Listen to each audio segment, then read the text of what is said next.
Hello, folks! How are you doing tonight on this wonderful Sunday? Hello, everybody. Hope you had a fantastic week. Thank you for joining us on Two Geek Girls. Thank you, Lyssa, for helping me with all of this tonight and joining me tonight. Oh, Thank it's all good. Like, when you said that, it's like, hey, is 9:30 good?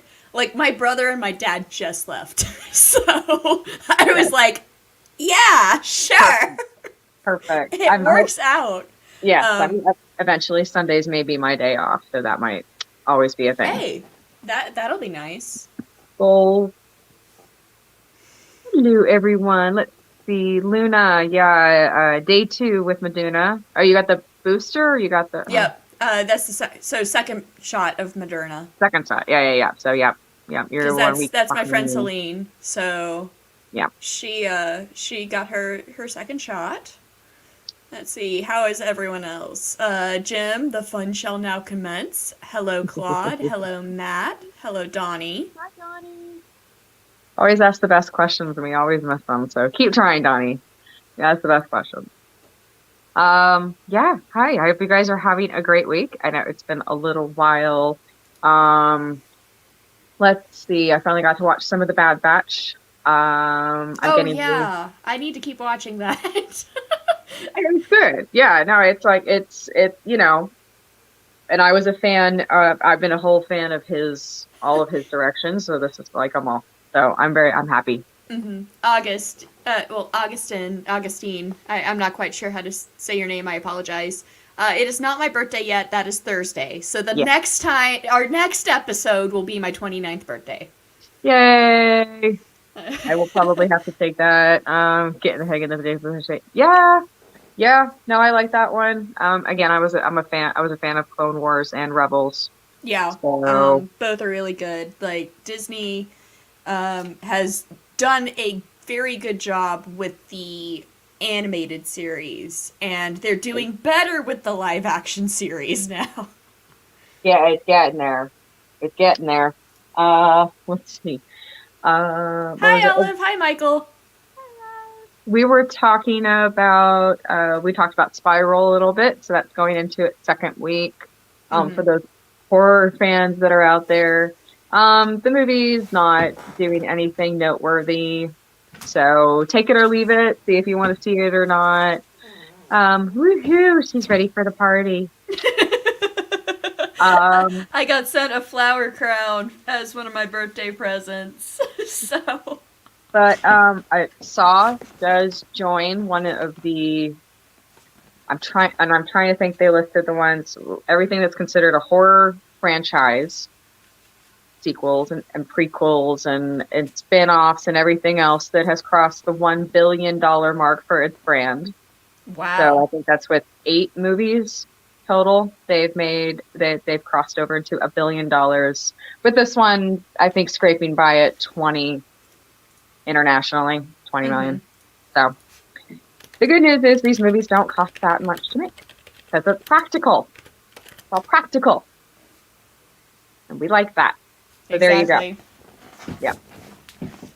Dude, like anytime I see like so much like fake blood in any movie, like because I do cosplay, all I Uh-huh. can think of is like, God, how bad is their skin gonna stain?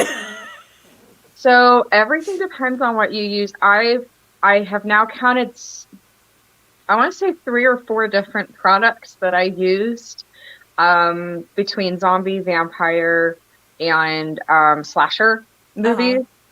So, and I've tasted, like, had to have in my mouth 2 of them for the obvious ones. Yeah. And so they come in flavors. They do come in flavors, and they Mm-hmm. come in recommendations as far as stickiness and consistency. And it really depends on what you're doing with it.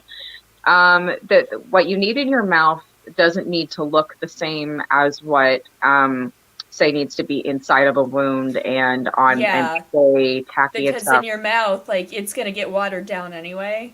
Hmm.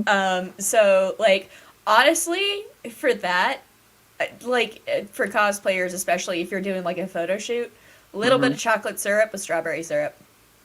Yes. And the irony is now they make the fake blood. It tastes, you either get a cherry, but that's a little medicine-y for me, or you get Yeah. chocolate, but it's like chalky chocolate. It's not chocolate. That's why I say, like, like, mix it yourself with, like, strawberry Sure. syrup and chocolate syrup mixed together. Like, get Hmm. it, like, as deep a red as you want by adding, like, little bits of the chocolate syrup. Yeah. Personally, just from my It's from her experience, like, experience. because I'm in the same boat. Like, I've tried the stuff that, like, you put in your mouth. The ones that are cherry flavored do taste like freaking medicine, and I can't stand it. Yeah, no, it's bad. What's really this has helped me watch a lot of the movies that I might have been a little more disgusted or pulled out of the moment by, or rather put into the moment. The difference is if you can be subjective or objective to it. It depends on why Yeah. you're watching the movie. Um, I like horror, but because I like it, not love it, compared to other people, I tend to be a little bit pickier. Like I just want to watch it because it's a good movie. I don't need to watch every Saw film, but I do like going through the countdown list of all the best traps in all of Saw or Oh something like yeah. that. Or somebody says something's really original, great, that's what I want to do. But one thing that's helped is for a lot of like the Roger Corman style or anything that's meant to disgust you or really it's like, okay, the good news is I've seen it all built.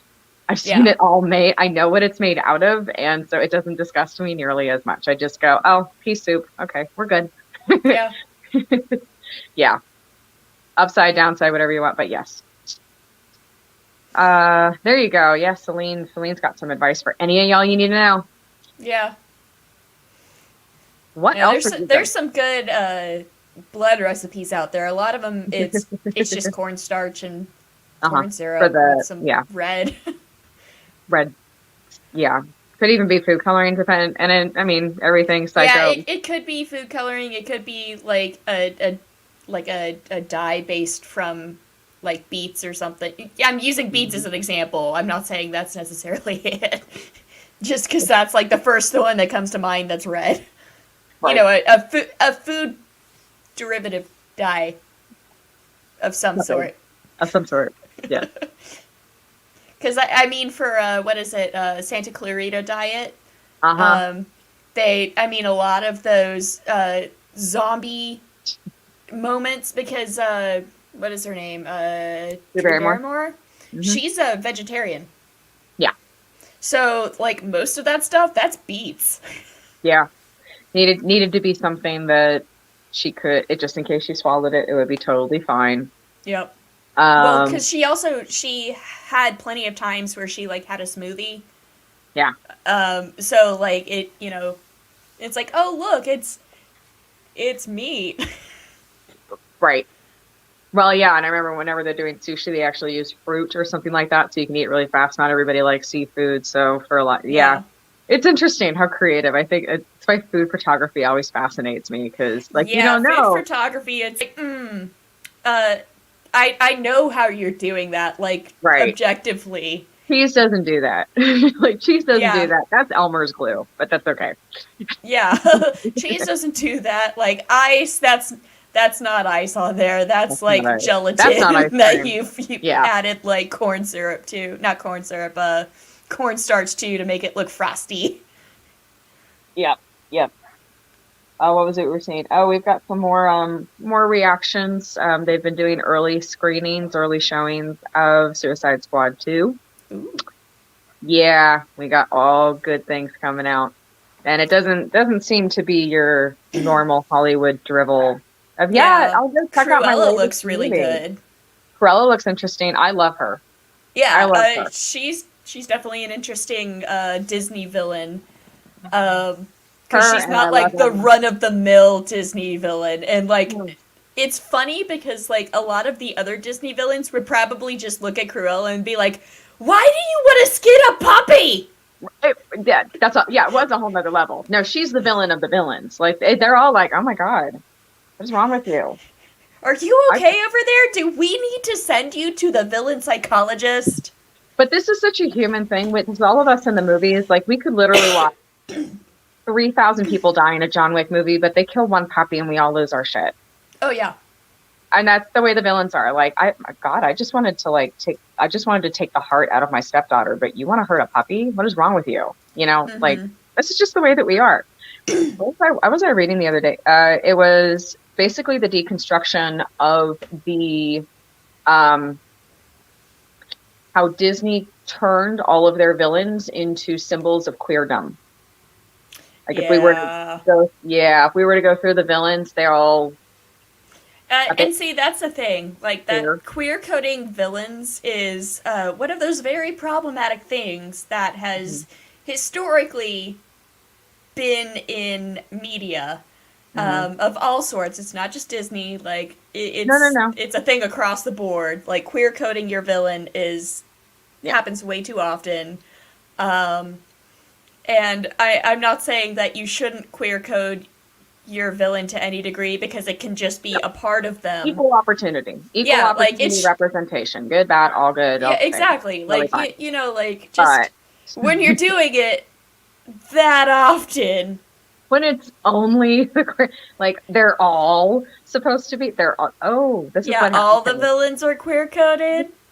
Okay.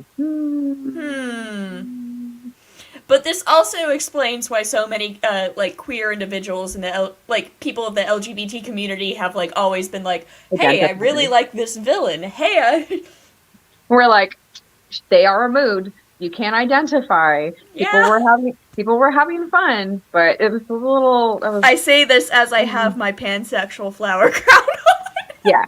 Yes. We try to hold on to what was entertaining at the time, and clearly that these villains have a fan base. Here, let's do this. Yay! It's almost Pride Month anyway, right? Yes, it is. But yeah, we do need to, call it out for what it was. Exactly. Yeah. Oh, and conveniently, I am on the side that has the pansexual patch. Yes, look at that.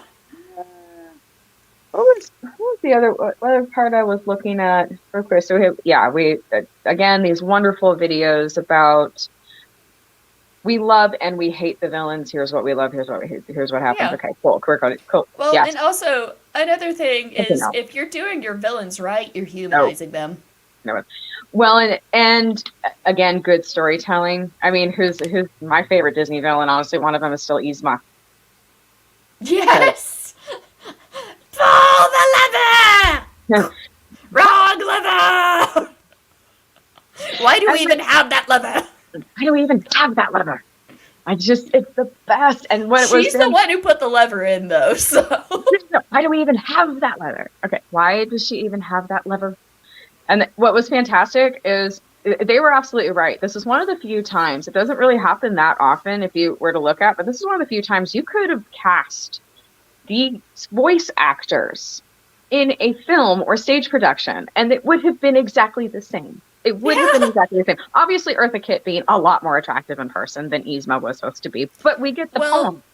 The one difference is, David Spade? Well, as a llama, but we could make David Spade as the llama, but like as like his human self. Emperor. Yeah, as the Emperor. A little bit problematic.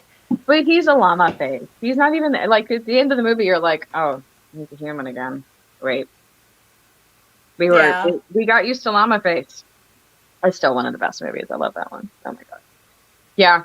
So she had Kronk, so she wasn't queer coded, but it's okay. Yeah. Okay. Kronk was like the best part of that fucking movie. Like 10 out of 10 execution on Kronk.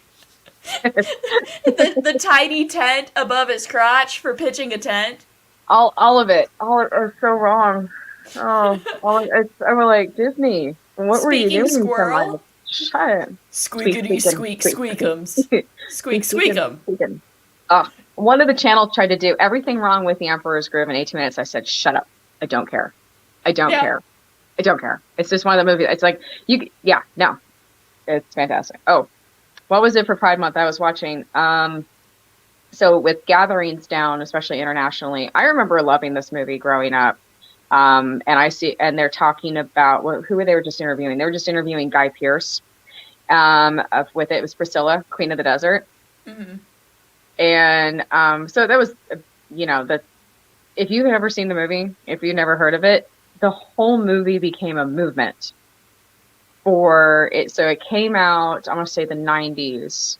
And it was meant to be two gay men and a transgender woman who lived in Sydney at the time. Mm-hmm. And they all have a reason to hop on a bus and travel across the desert. Okay, cool. Doing a drag show. All right. And it was Guy Pearce and Hugo Weaving and Terrence Stamp. And so for their Pride Month, for their Pride, this movie, which didn't do that great at the box office, has now become like an identifier movie. Mm-hmm. And it has its own themed drag shows that go across Australia. That's and it was really fascinating. There was something else. I didn't know if anyone else has seen that, but it was bringing to forefront, obviously what we're seeing now for Pride Month is a lot of movies. We didn't realize how impactful they were when we were kids. Mm-hmm. We're kind of just watching them if our parents are letting us watch them, which mine did. And then, just everything that's kind of being rehashed from childhood, from everybody that's, 30s and 40s now. Yeah. Going through all of these. Yeah. And it's really fascinating, but that was a big one for me.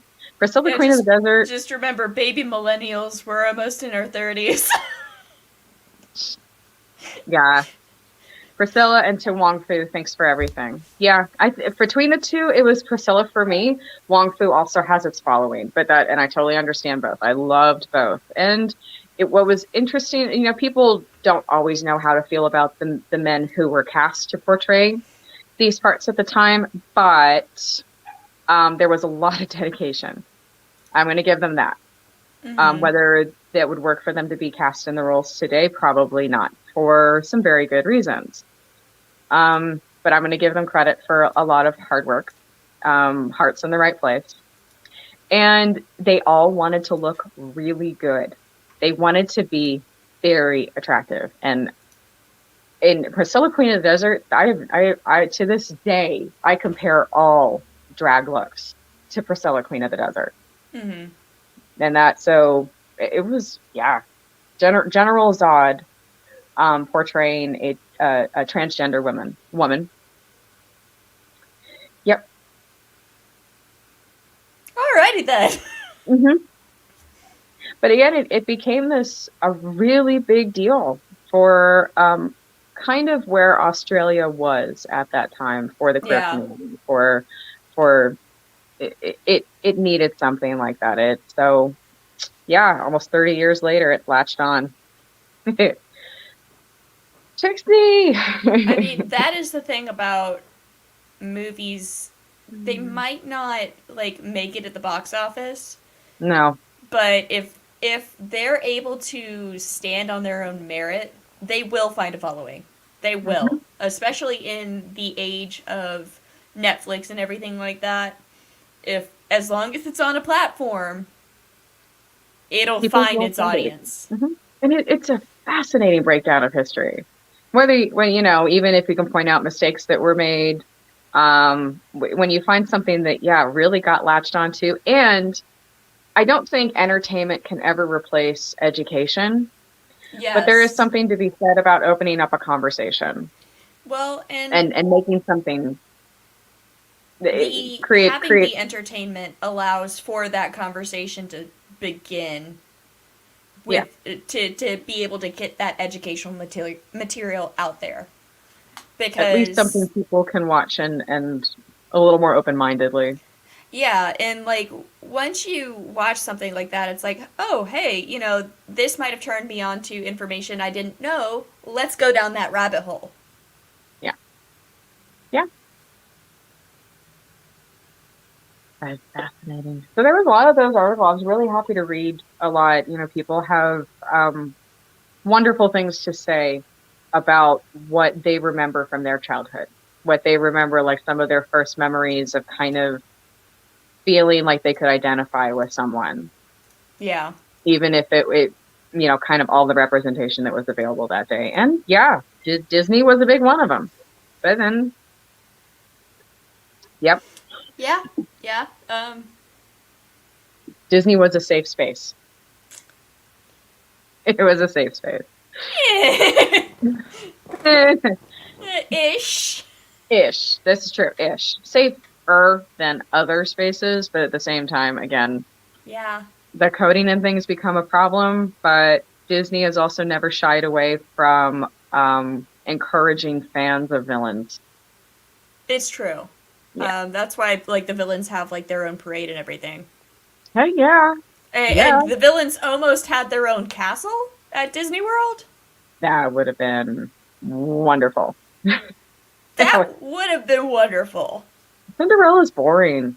Like where the Haunted Mansion and everything is, I think was Yeah. originally where they planned to do a Maleficent castle. Okay. Yeah. That would be. If I'm remembering correctly, it's either there or they might have decided at one of the other Disney parks. But there was a plan for a Maleficent castle to be built somewhere. Okay. Yeah, I'd be in. I'd be in. I'm picturing the thorns now if we could have that. Ooh, yeah. Big dragon. Yeah. You know, considering like we've got like Galaxy's Edge and it's like being surrounded by stormtroopers and shit like that. Mm-hmm. Why can we not have a Maleficent castle? Come on, Disney, we need this. I demand it now. Disney is really trying hard. Honestly, I feel like their number one project right now is to get their hotels updated. Yeah, yeah. Well, and another thing is like they're going back and they're redoing their villains with the live actions too. Mm-hmm. Mm-hmm. So like Cinderella's stepmom was more relatable, apparently. Yeah. Like Maleficent, prime Yeah. example. Like Yep. she's gotten a whole thing going. She's Yeah. got what, 2 movies now? Enormously. I'm gonna 2 movies, and I'm gonna give a huge part of that to Angelina Jolie, Yes. and I'm gonna give a huge part of that to. It's not queer coding, but there is definitely an element Mm-hmm. of something they allowed her to get in there. Mm-hmm. It kind of it was unique. She's there's just certain scenes. Clearly, this is supposed to be a very maturing figure to have in your life. Mm-hmm. I mean, it's Maleficent. Yeah. Would be the way I'd put that. Let's see what we've got. There were a few others. Yes, I'm excited. I'm excited for the Disney reinvention.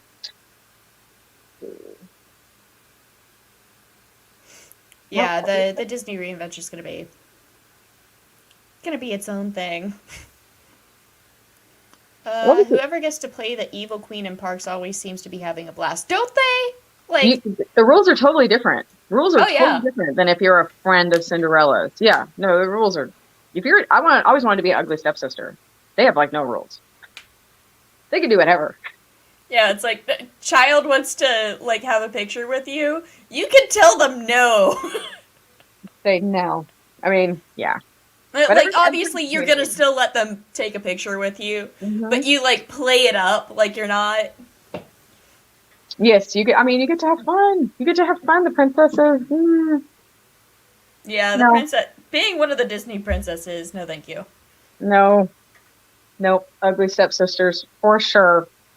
I mean, eventually I'll be old enough to play a stepmom, so no problem. No, the rules in Disney are not made to be broken. They do have Disney jail.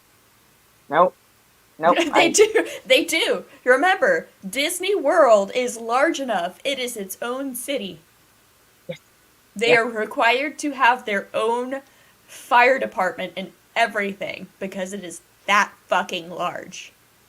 For the most part, you're basically going to be banned. Like it. I mean, don't do it as a character. You get in really, really big trouble. But yeah, they got reasons for people to go to Disney jail. In Disney World. And I don't know about that. Which one's Shan Yu? Is that the costume for OG Shan Yu? Is that from Mulan? The costume. Oh, yeah. That's okay. the Hun. That's the Huns. Mm-hmm. Okay, yeah. I never remember his name. I'm sorry. Yeah, that's what I was thinking. There have been Uh, several costume mishaps that did not work in real life. That is true. Shan Yu was, yeah. I have to find this out now. Okay, so Sean Yu Disney park costume. I think Let's. another one was the genie. Uh, let's see. Huh. They may not. I don't know. Well, that's okay. That's D23. That's not. That's not the. Oh, Frollo, no. Frollo, no. Yeah, no, I remember that one. No, there's a few. Okay, They still haven't gotten Jack right. They still, yeah. I'm gonna share a Chrome tab. So, Frollo, no. Oh God. Yeah. Uh, We just don't do that. Yeah. Oh, yeah, that would do it. That would do it. I mean, they got kids crying with Darth Vader now. yeah. So yeah, we don't want I to be. mean, to be fair, technically speaking, the kids should have been crying about Darth Vader to begin with. That's right. Yeah. No, I'm not. No judgment. No judgment. Kid wants to cry, they go ahead and cry. But no, that's not okay. Oh God. Okay then. Jim got scared. Yeah, the Queen of Hearts was still there a while ago. Captain Hook no longer has a mask. I think Captain Hook they just cast a guy Oh, to do that's that good. one. That Yeah, that should have been the case to begin I think with. the mask is gone, but that's fairly recent. And that I'm trying to think. The last time I saw Captain Hook was for one of their Halloween Uh huh. parties. It was the Sanderson sisters were hosting. Oh. There you go. There's some news. Hocus Pocus 2. It's Oh. official. It's It's official. official? It's I know official. they've been talking about it. Nope. I It's know they had been official. talking about it. They made the announcement, and everyone's Twitters, Bette Midler, Sarah Jessica Parker, and Kathy Najimy all released it at the same time. Disney released it at the same time. Hocus Pocus 2, we're off. Yeah. Curious how they're gonna do this. Are we totally like recasting kids, or are we going with the original kids as adults? So Because it will be the adults. We really can't. The sisters have aged a bit, which is fine. It's yeah, fine. It was like 30 years. It's fine. Um, 20 something. I don't know. It was a while ago. I don't want to be that old. I just realized that not another date movie with Chris Evans. His first movie that ever came out is now 20 something years old, and now I feel old. Hocus Pocus came out in '93, so it is 28 years old. Okay. Yeah, see, I was 30 years old.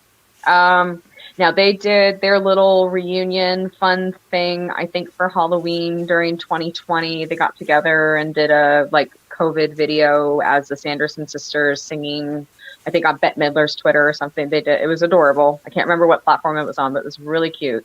Uh huh. Now you have the books that came out, the follow-up books that are supposed to be for the kids that they're so it's the kids of the kids Uh huh.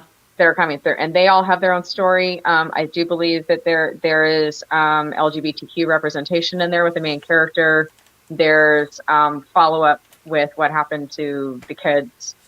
The two got married, they had a kid, and stuff happened. So now I don't know if everything from the book would make the best sequel for these three actresses, but Yeah. there is something about, that's how long has passed. That is how many years it's been. It's been 28 years. So if we're going to go for it's been 30 years, which is probably what they'll do, they'll probably do the 30th anniversary Yeah.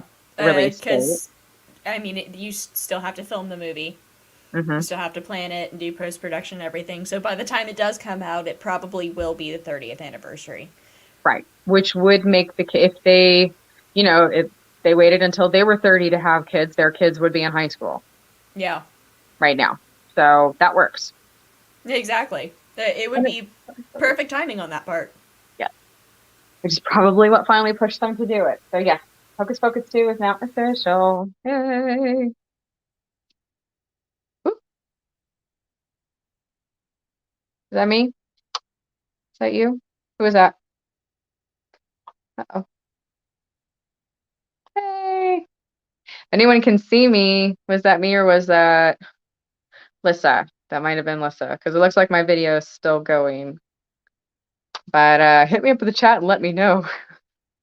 This is how weird this is for me right now. I don't see anybody hit me up in the chat. I'm going to assume that I tapped out. That would suck. But I think I'm still in. Anyway. I'll keep talking. Yep, I did the Bad Batch. I finished Jupiter's Legacy. I need to see Invincibles or The Invincibles. Who's seen that one? I'm good. Hello. Okay, you're all still here. Yay. Okay. Yep. Lyssa just messaged me. She's on her way right back.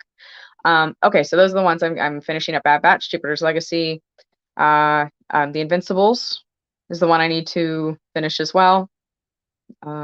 Let's see. I'm back. You're back. My computer decided to do a derp.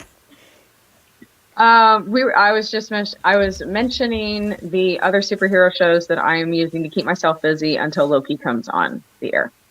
Okay. So I finished up Jupiter's Legacy. I'm going to count Bad Batch with that and Invincible. Yeah. Yeah, Invincible. Because that was the one I was going to pick up as soon as I was done with Jupiter's Legacy. How are you enjoying that so far?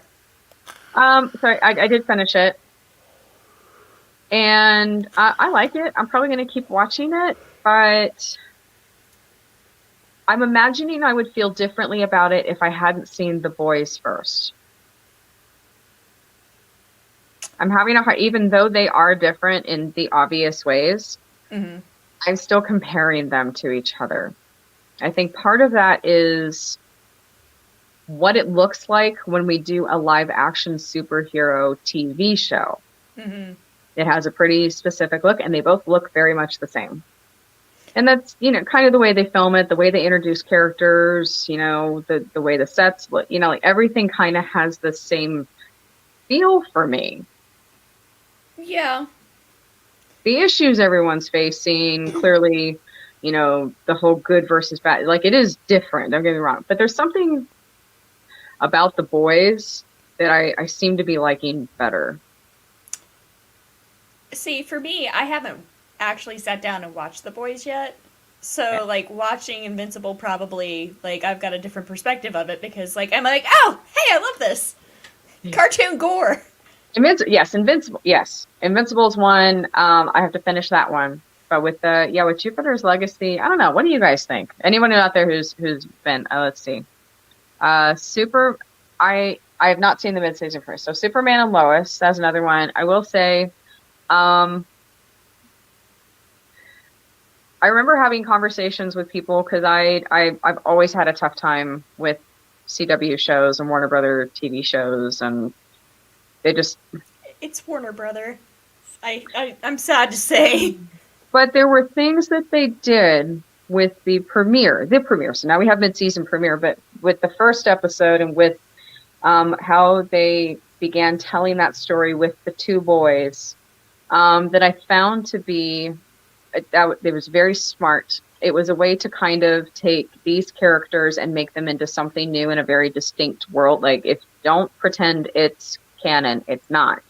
Make it something that is on its own. This is this Superman and Lois, not this one. It's different. Yeah, use it. Think of it as the DC universe XYZ.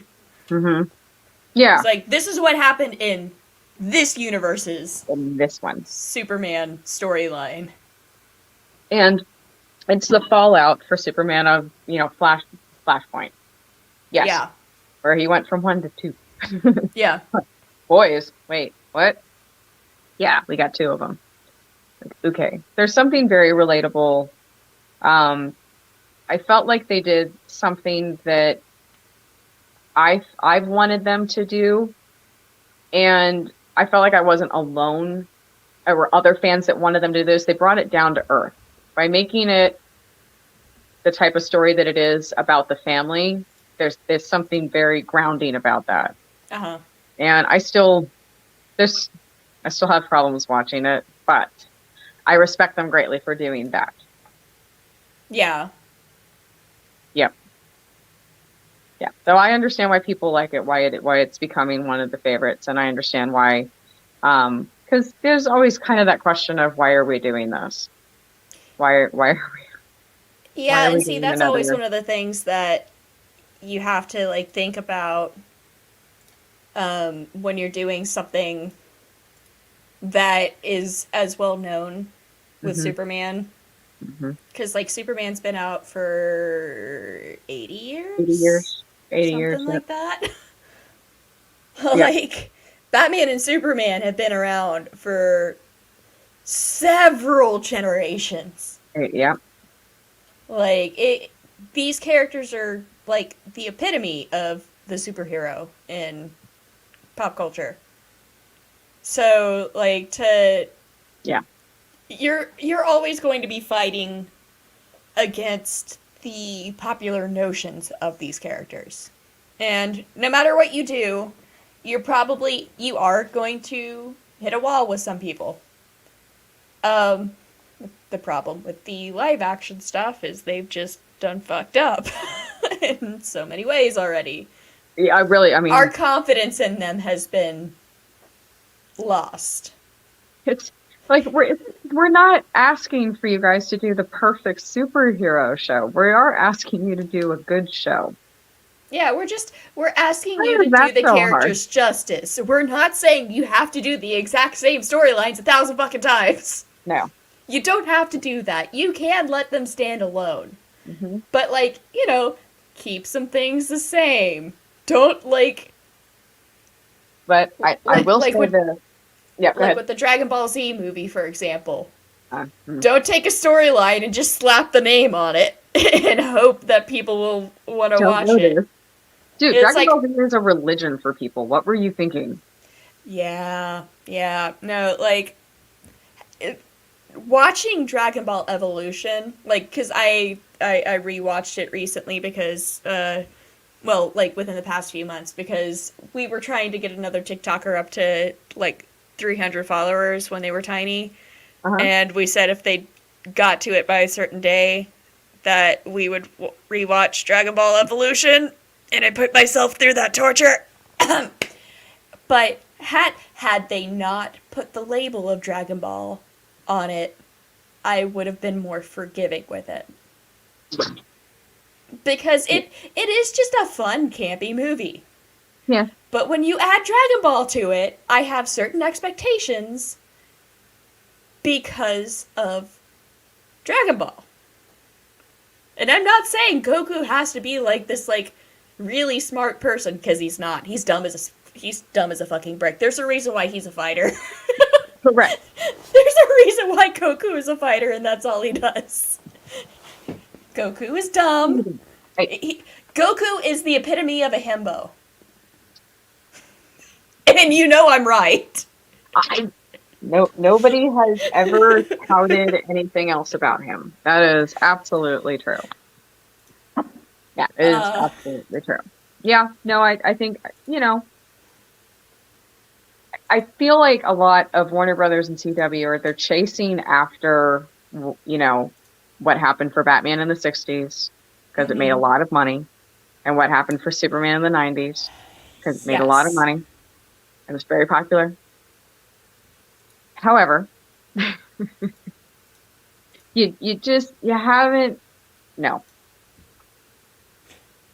no, Yeah. no. But I will say there are things about the Superman and Lois show that I do greatly respect. I don't think that I think they were good decisions, and I think they're, good characters. Mm-hmm. But you are going to hit a very limited audience with it. It's not the magic that happened with Dean Cain and Terry Hatcher, but that's okay. Yeah. Yeah. It is what it is. Just wanted. All we have to say on this topic, because I'm pretty sure we have beat this horse to death on several occasions. Just Yeah, Warner Brothers, please do better. do Please, better. We really, really lowered our expectations. We're not asking much. we're begging. Please, we just It's, want our superheroes. um, but yeah, there's that. I don't know. whatever I can do to pass the time while I'm still waiting for it. And I freely admit there's a Spider-Man movie that I haven't seen, so I still have to see. Um, what else?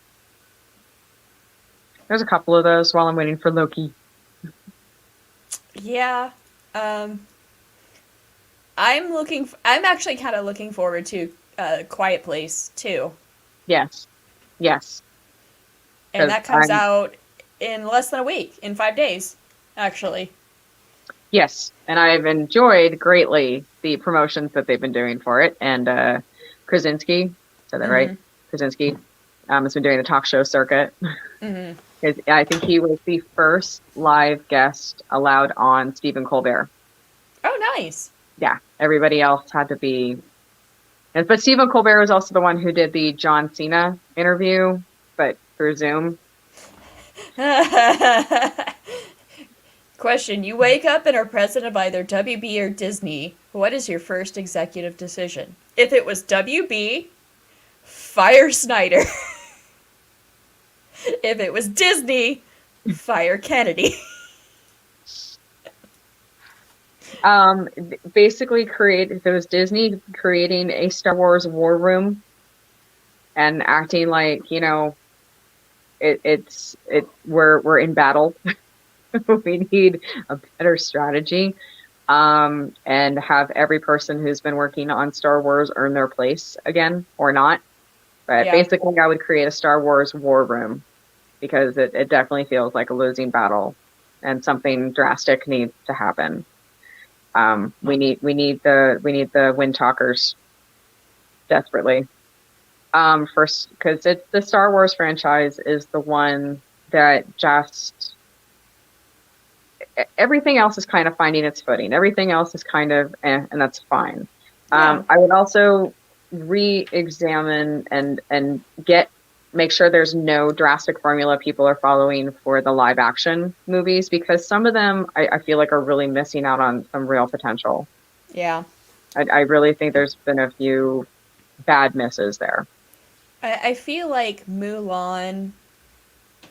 Now, don't get me wrong, I'm not saying that Disney shouldn't pander to the Chinese audience at all, but Oh, they really were pandering to the Chinese audience with who they chose as Mulan. The certainly actress that, of but as Mulan. they shouldn't have called it Mulan. It wasn't Mulan. Yeah, Didn't no, even get like, that right. The cartoon was more accurate. well, No, yeah, the yeah, location wasn't right. The whole chi thing, that's not what chi is. And every person in Asia and many of them in the West were going, what are you talking about? That's not chi. yeah. What are you, no. And like the buildings they were in weren't for the right period. And Uh, it there was was a bad. lot wrong with it. There was a lot wrong with it. Yeah. And it's a story that deserves better. It really did. And it's really saying something that the cartoon with a talking dragon and a cricket as the comedic relief to Yeah. as the straight man comedic relief, I should say, I think part of was it is because, yeah, was better. was And more less accurate and controversial. better. Now, it's not that the cartoon completely but the cartoon I feel like was less divisive or controversial because it didn't try to be anything that it wasn't. Yeah, It just was what it was, and there was so much good about it. There was stuff there. Again, a lot will be forgiven as long as you're not disrespectful. You can make ignorant mistakes and accept that and learn from it and move on. It's going to happen. Do better, well, and but make a good movie. And the Mulan thing was that a good disappoints me the movie. most is that Disney is off, like with Moana, for example. Mm-hmm. They actually did the work. Hi, Paul. They did the work and made sure that they were respectful with how they adapted that story. But the live action, Yeah. that's where they fuck up. It's like, you've already done the work on this. You've done the work. Yeah. How? Disney. How? Is it still merchandise driven? Like we will kind of shake our head at a lot of the decisions. Like I watched Cinderella and watched that. However, they are doing very well at the box office considering Oh what it yeah. costs to make them, and the merchandise is doing very well. Oh, But it does come off as a bit lazy, and yeah, I would like to exactly. see more effort put into the storytelling. But Disney doesn't have to, and still make the money. Yep. Um, Now, if it was Warner Brothers, uh, um, yeah, kill it with fire. I don't know. Luna. So that's gonna be how it is. It's renting a movie instead of going to the movie theater. So like at the movie theater, you would spend $30 on 2 tickets. If you were if you are watching it at home, Esri, please sit down. If you're watching it at home and you've got more like 2 people or more, $30 is definitely acceptable. This is. I'm really interested in what the numbers are.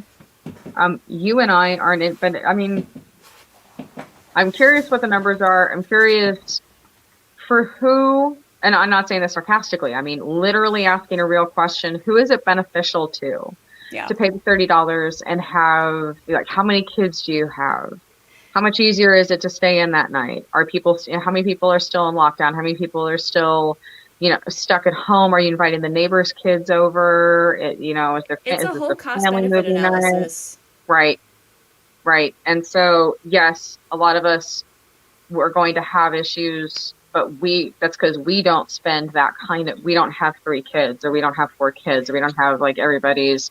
It's the total nightmare of having to go to the movie theater with all of them and they all want popcorn, but they're going to end up spilling it as soon as they get into the theater. And I don't know. Well, I and don't know. another thing is like, for example, like I know of people that like they have kids, and so like the prime example, the first one that did the thing with like renting it during quarantine was the new Trolls movie. And that And did really well. yeah, that did really well, and part of it was because it was like what, $20 or something like that to rent it. Yes, Um, certainly less than 30. I do want to say it was less than 30. it was like $15 to $20, Yeah. but the fact of the matter is, if you're renting one of these movies, 15 to $30, that's a decent range because you would be spending that much or more at a movie theater. Yeah. But on top of that, you get to watch this movie as many times as you want within that rental period. Yes. And part of it is, I don't know how often you did this beforehand, but I have like renting on Amazon, renting on one of these other platforms and just renting is $20. Yep. That's just for like 48 hours. Yep. Um, And is it and then for Disney? Isn't it like a week or something like that? something like that. Because, I mean, at a certain point they release it, I mean, let's face it, this is the people who aren't going to wait for it to become part of the normal platform are the people with kids. Yeah. Need something to do now. Anybody who has to write on, report, or screen Yep. it for whatever reason, which is a lot. And really, really, really big fans. Like if it was a Loki movie. Oh yeah. Oh yeah.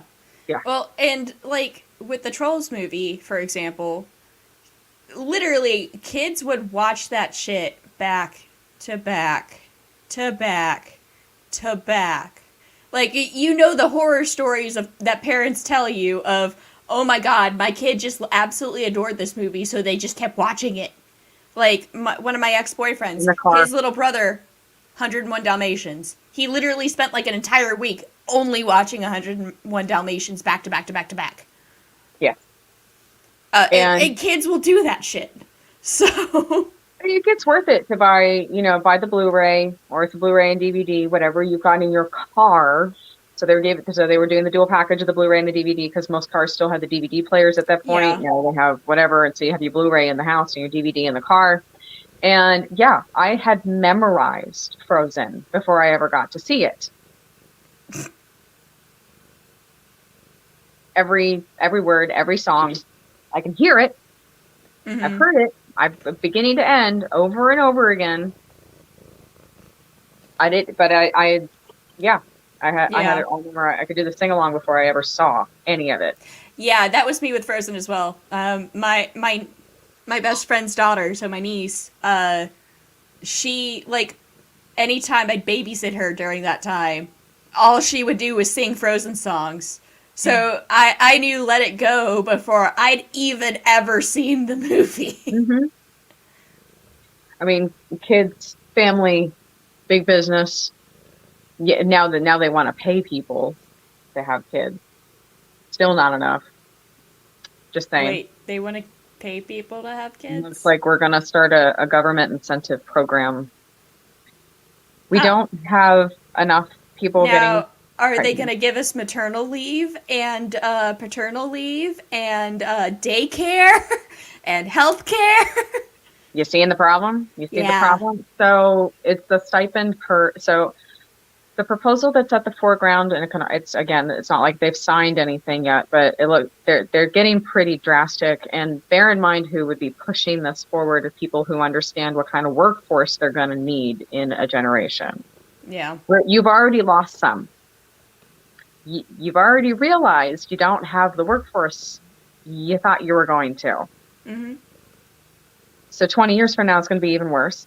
That, and they think that male sperm count in the Western hemisphere is going to drastically change by 2045 to the point where most men will not be able to reproduce.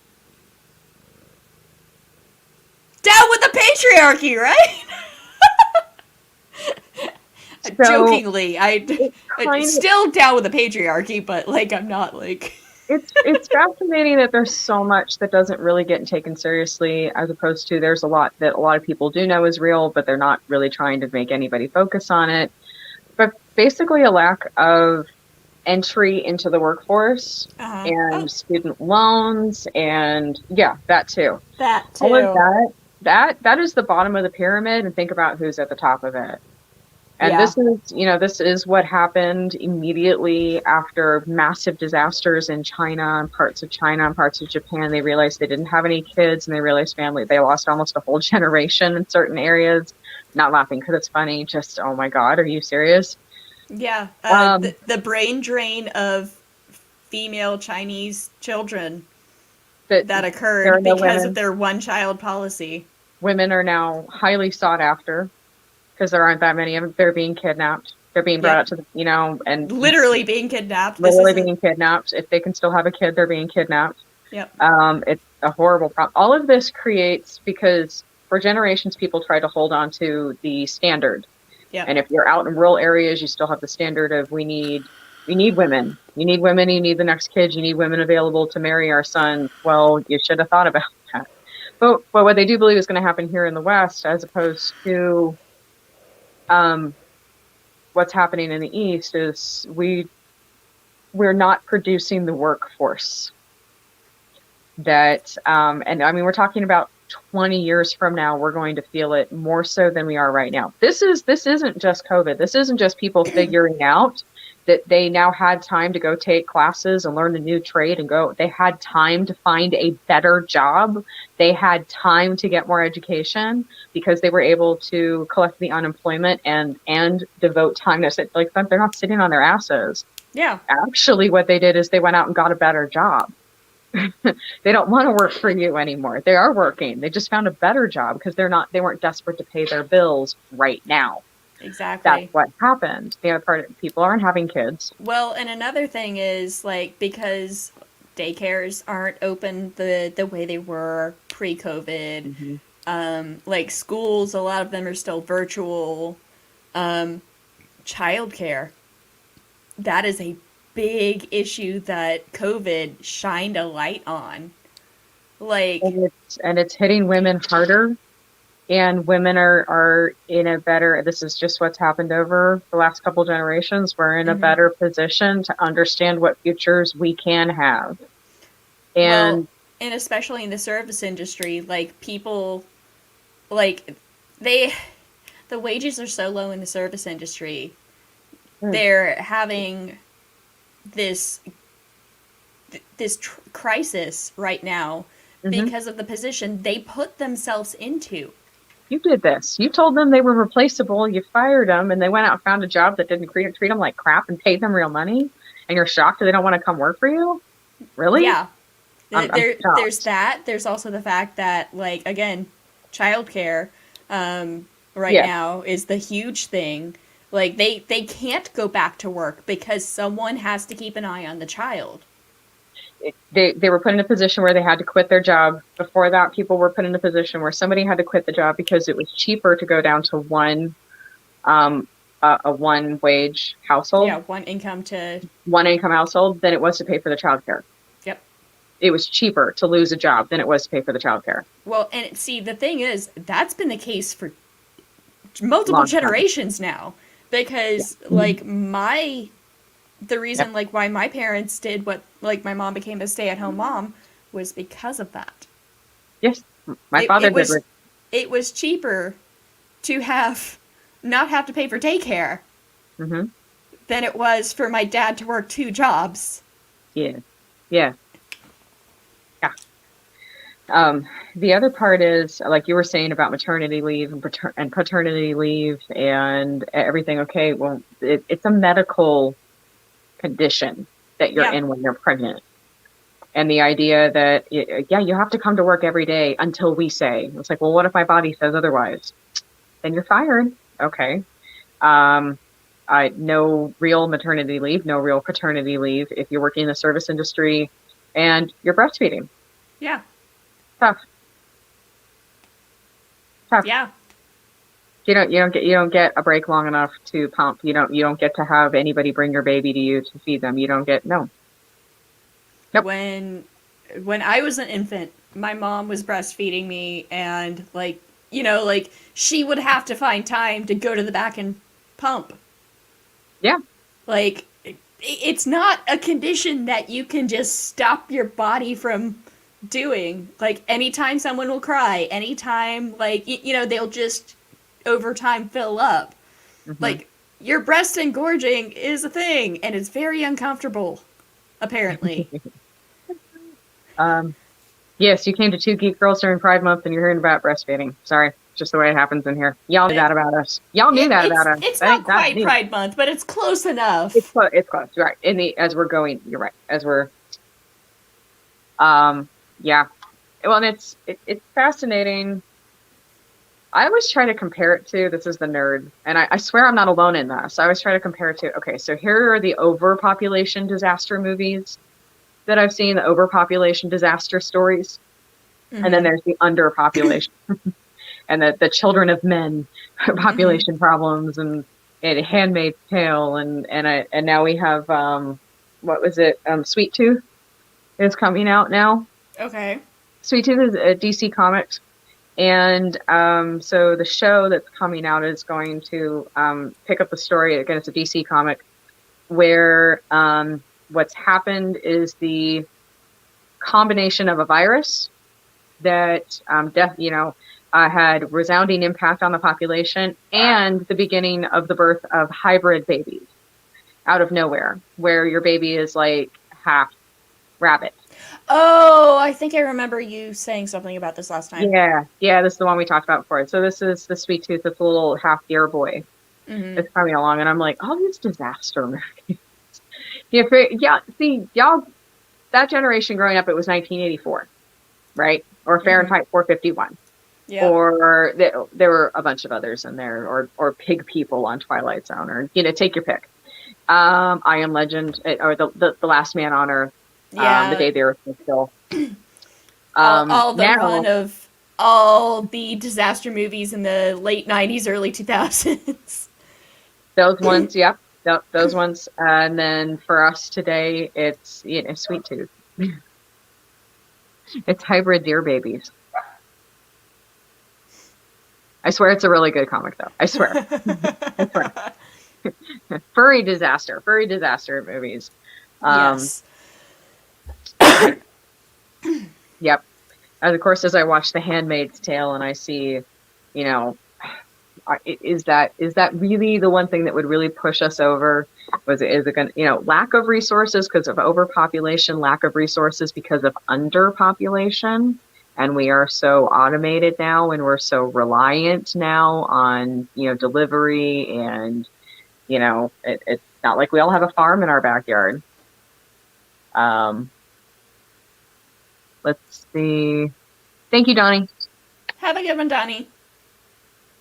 Yeah, I enjoy going through all the disaster movies. Handmaid's Tale, of course, is about the opportunity some people saw when people were desperate for children. Yep. Especially when there were no answers. Well, somebody has the answer. They just don't want to tell you what the answer is. Yeah. But yeah. Our generation's disaster movies are a whole nother level. Yeah. That is certainly a thing. It is a thing.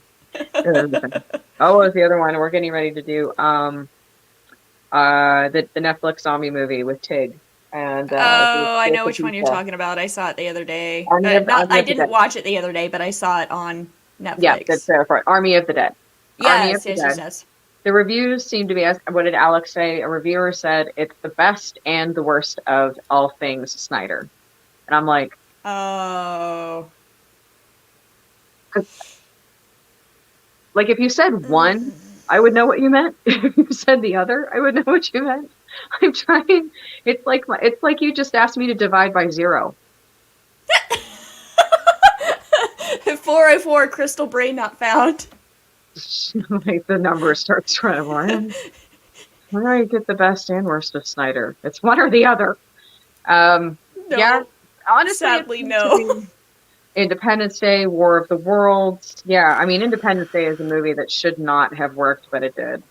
That thing was fab. It's kind of like, how many movies of the 90s only worked because of the actors that were cast in them? Like, oh my god. They would have been horrible otherwise.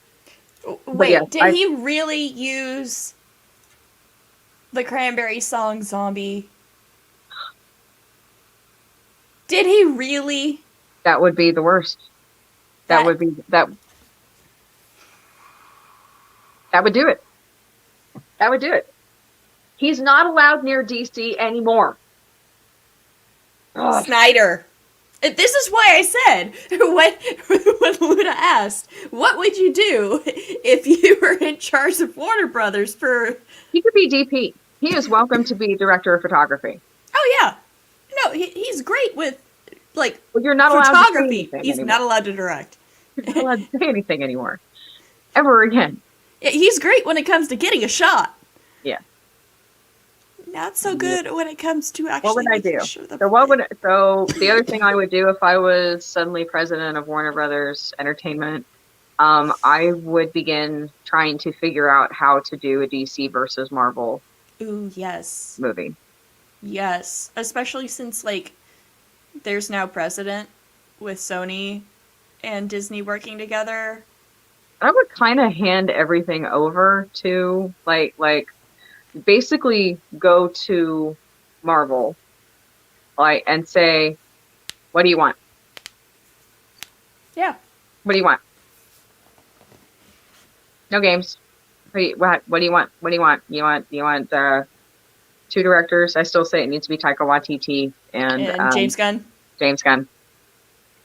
Yep. And James Gunn, since he's worked with both companies, will know what both companies want. Yes. So, I think, and then use that storyline, do a movie that completely, you got to do something on HBO Max or something that. That's what I was thinking, Steven. I saw the title Army of the Dead, and it was right as I woke up, because my Netflix had timed out while I was sleeping, and my brain was like, "That's not Army of Darkness." No, literally the first thing that came to mind.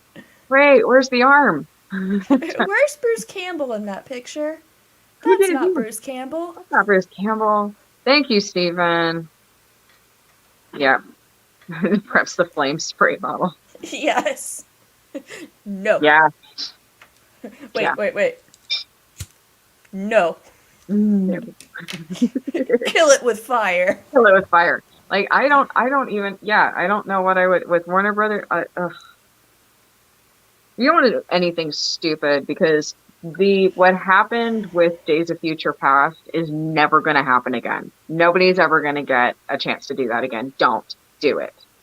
Don't do it. Don't do what the comics are doing and reboot it every whatever years. Like, something has to be done. Again, War Room. We need to work with Marvel. I don't care what it takes. We're doing it. Yeah. We're start saying over. all this stuff like it's gonna happen. out of Disney. Disney. What would I do? Get rid of Kennedy. Yeah. As I'm drinking from a Star Wars cup. Yeah. I'm liking the idea that they're allowing the Joker movie to get made, the Batman movie to get made, the long Halloween the cartoon animated shows are still going on. Mm-hmm. We could certainly do with some more good standalone movies. Yes, Steven. Should have Bruce Campbell. You're not wrong.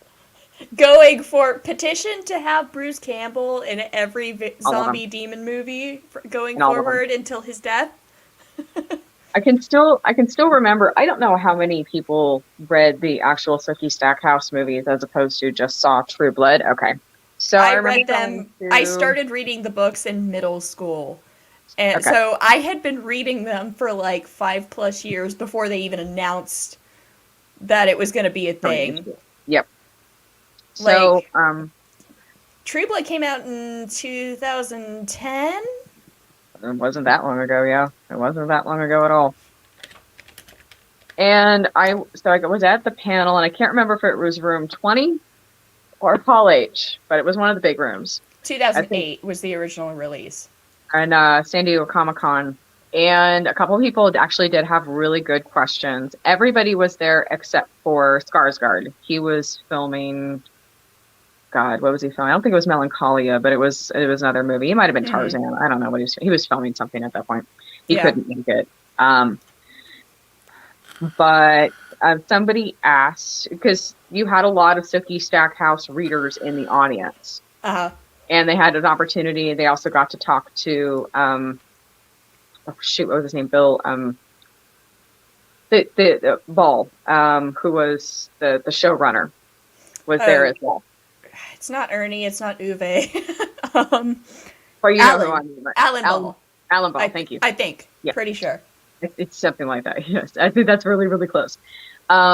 And one of the things they asked, there's certain characters you couldn't do, and they were just, kind of talking. It was really fun to watch him just kind of shooting the shit with people in the audience. And like, yeah, we talked about doing this character. We talked about doing this one. Everyone loved that Tara became a whole thing. Nobody gave a crap that she wasn't killed like in the books. Like, no, we love her. She can stay. It's totally in Lafayette, it's like, okay, once they hit like the end of season 2, season 1 and season 2, I was like, okay, this isn't bad.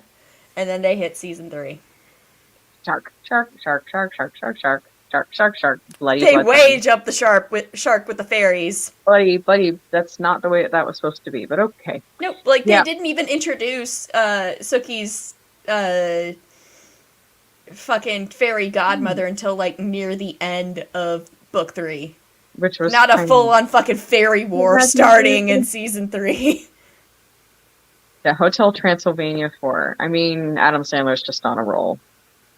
I know the kids like them. The kids love the movies, so I can't really complain. I do find the movies interesting. They're a bit grown up in some places. I'm like, Pam was amazing. Pam was amazing in True Blood. They cast her perfect. Yeah, perfect. So one of the characters that they brought up was Bubba. Oh yeah.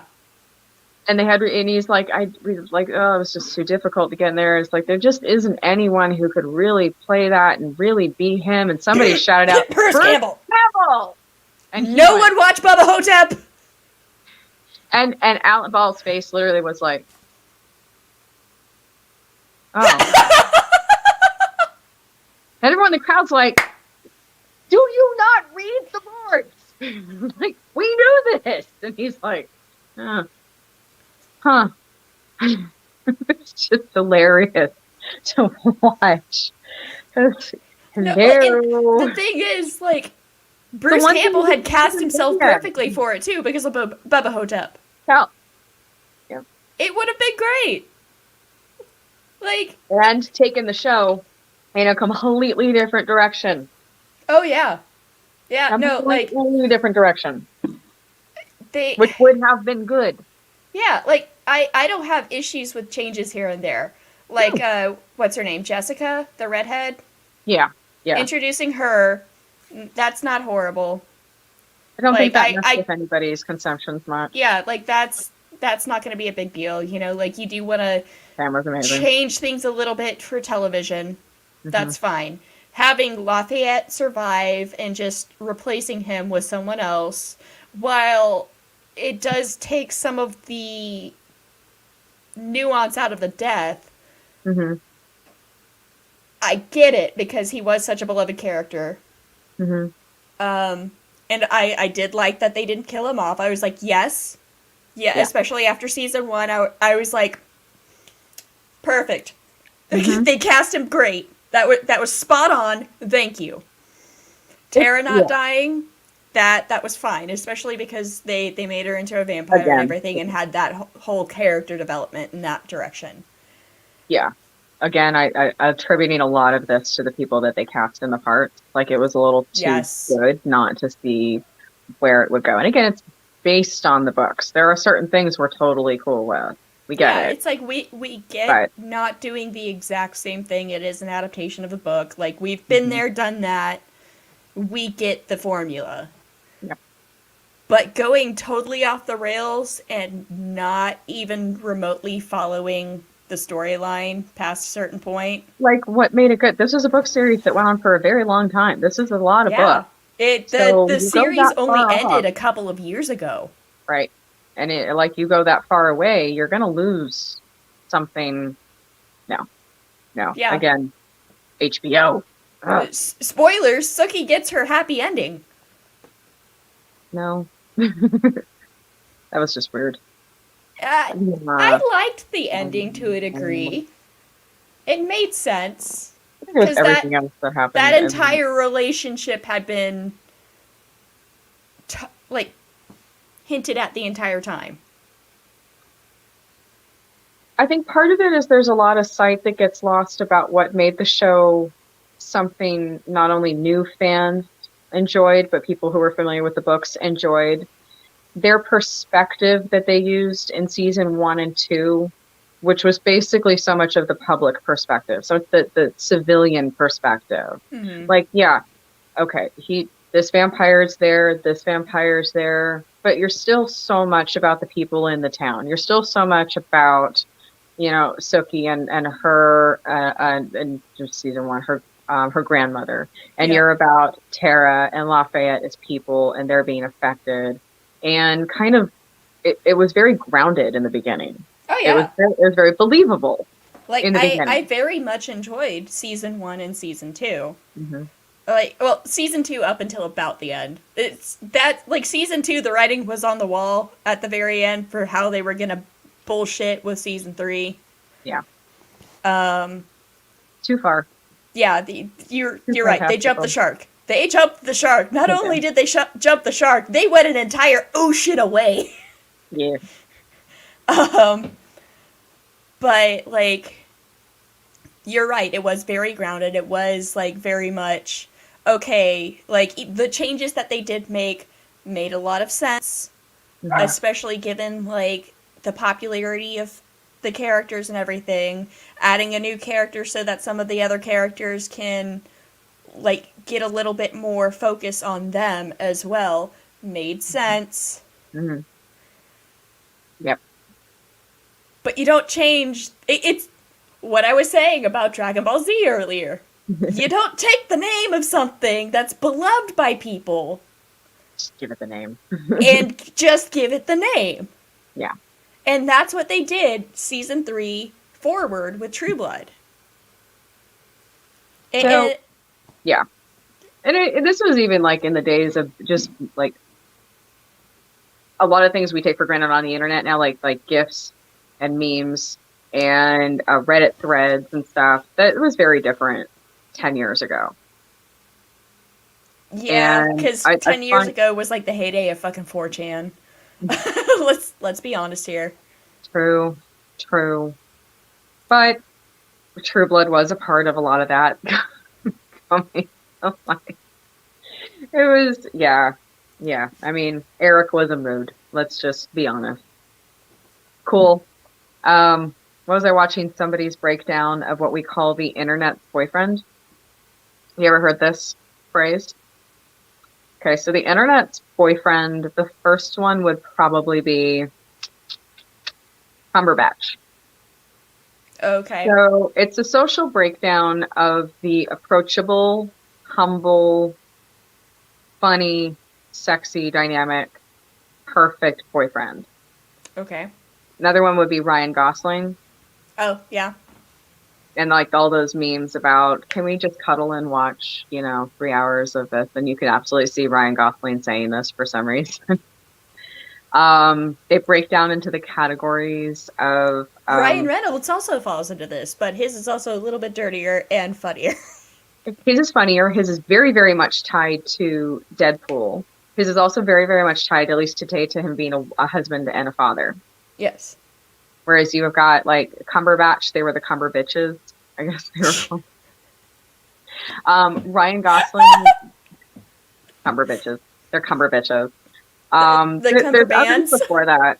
Right. There's others before that, but it's basically like how the internet has come to overall accept certain people like blanket. Like we all accept that this is the perfect guy. And so when a meme comes, and that meme is relatable and it gets, 14 million reposts because every person feels exactly that way about that guy. Yeah. The internet's boyfriend. It's supposed to be this. And I'm like, it's fascinating how much we have latched onto the relatability. And also like, we now have categories of, let's see, hot, ugly, and ugly hot. Okay. Do you want examples? I think I have an idea, but do clarify because I'm sure there are people in the audience that don't have no idea what you're talking about. So, as we're talking about what we're talking about. So I swear I have a point with this. So hot would be like Jason Momoa. Hot. Yes. Okay. Michael B. Jordan. Hot. Blanket. Okay. Then you have hot, ugly, which is, there's nothing, they're very attractive, but it's a whole package thing. Uh-huh. And there's other things that make them attractive. This would be Cumberbatch. This would be, I don't know, who else would be like, well, anyway. And then there's ugly hot, Adam Driver. Another Why is he ugly hot? Because he can't be broken down into a symmetric attractiveness. Like Okay. if that makes sense. Like especially if you look at his earlier career, Because he's gangly goo. It's just this part again. It's like this idea. It's everything about them that makes them unattractive makes them attractive. Yeah. The fact that the nose is too big, or the eyes are too small, or the hair is weird, or their arms are too long, or they're gangly, or they're awkward, or all of these things make them attractive. Okay. They're not conventionally attractive, but they are attractive. Exactly. It's convention. Exactly. And that actually brings me to the point, because when they said conventionally attractive, I said, oh my God, how many actors today have careers and reputations and parts because they became the internet's boyfriend because we got to see them in person in a way that we never did before. Starting from, let's say, the 2000s on. Mm-hmm. We start going to things like San Diego Comic-Con. We start seeing conventions. We start seeing people making jokes with audience members. We start seeing people on social media. We start seeing people like interviews scrolling past us, on Facebook and YouTube, and like you're exposed to this real side of the person. Yeah. And it becomes newsworthy that they tweeted out something, you know what I mean? Yes. And I'm like, okay, so nerds now define nerds, because that's who goes to conventions and that's who becomes super fans of these shows. Yeah. Nerds have now defined like how an actor now has to present themselves publicly. Yep. Yeah. And that, like, yeah, you have to be the internet boyfriend or you're not getting cast in the next part. Well, and another thing about that is that, like, nowadays, especially, like, with the Me Too movement and everything like that, yeah, like, if you're just a shitty person, it's gonna come out. It's gonna come out, and you're gonna be all over the fucking place for your bad behavior. And that's all people are going to talk about. Nobody's going to talk about your movies. Nobody's going to talk about you being a good actor, a good director, this or that. They're going to talk about what a toxic person you are. Yeah. Here's the opposite effect. Look at Keanu Reeves. Yes. Up until just a few years ago, speaking of the internet's boyfriend, up until just a few years ago, people kind of made fun of him. Yeah. Until John Wick. He was kind of looked at as like this awkward, shy, not that great of an actor. Right. Like people were constantly making fun of him for like how he portrayed himself in The Matrix and for Bill and Ted's Adventures. Dracula. Yeah, Dracula. God. So John Wick happened, a huge push for that one, and this was part of the marketing was so good for this. People realized how popular Keanu Reeves had become online. Yeah. People were talking about, the horrible tragedy that, him and his first wife went through. They lost their child. He gave away like almost kind of like an enormous chunk of his money from The Matrix. He gave away just to make sure that the graphics department got paid for the work that they were going to have to do for all of that CGI. Right. And he didn't publicize that. No, he didn't say that anywhere. And he also set up a foundation in his sister's name. Yes. Because she had passed away from some neurological disease or something like that. Mm-hmm. Like, he does all these, like, amazing things behind the scenes and made sure, he tried to make sure he didn't get any credit for it because he knew that it should have just been done. Yeah, that's not why he was doing it. Like, yeah, he was doing the right thing to do the right thing. To do the right thing. His entire perspective. And he didn't want any credit. That wasn't why he was doing it. He just felt like this, I don't need this. I don't want this. So as they're getting ready to do John Wick and they're realizing how popular he's getting, as we saw, a large part of the campaign of that was so much of him. Yep. Like his background, him working on the movie, what a great guy he was to work with, his work ethic, how much people liked him. And I'm like, yeah, that this is huge. And now he's, the guy from Always Be My Maybe. Yeah. Hi, Starfleet Channel. It has been a long time. How have you been? We've been well. How have you been? We're have. Good. We're good. Yeah, like, Keanu Reeves is just, like, a genuinely wholesome guy. Mm-hmm. And so, like, when, like, last year before last, when they like, he publicly came out as dating this woman, like, I was just like, I'm so happy for him. Like, I was just, like, genuinely... Like, oh my God, he's dating someone. I was like, oh my God, like, this is big. Yeah. This is a good thing for him. Like, you know, like, when you just get excited for someone, like, when a milestone in their life happens. Mm-hmm. That's what happened with me when, like, I saw that he was dating that woman. I was like... I remember that. Yep. You deserve happiness, and I'm so glad that you... I hope they're so happy. Right. You're like, oh my God, I hope they're so happy together forever. Exactly.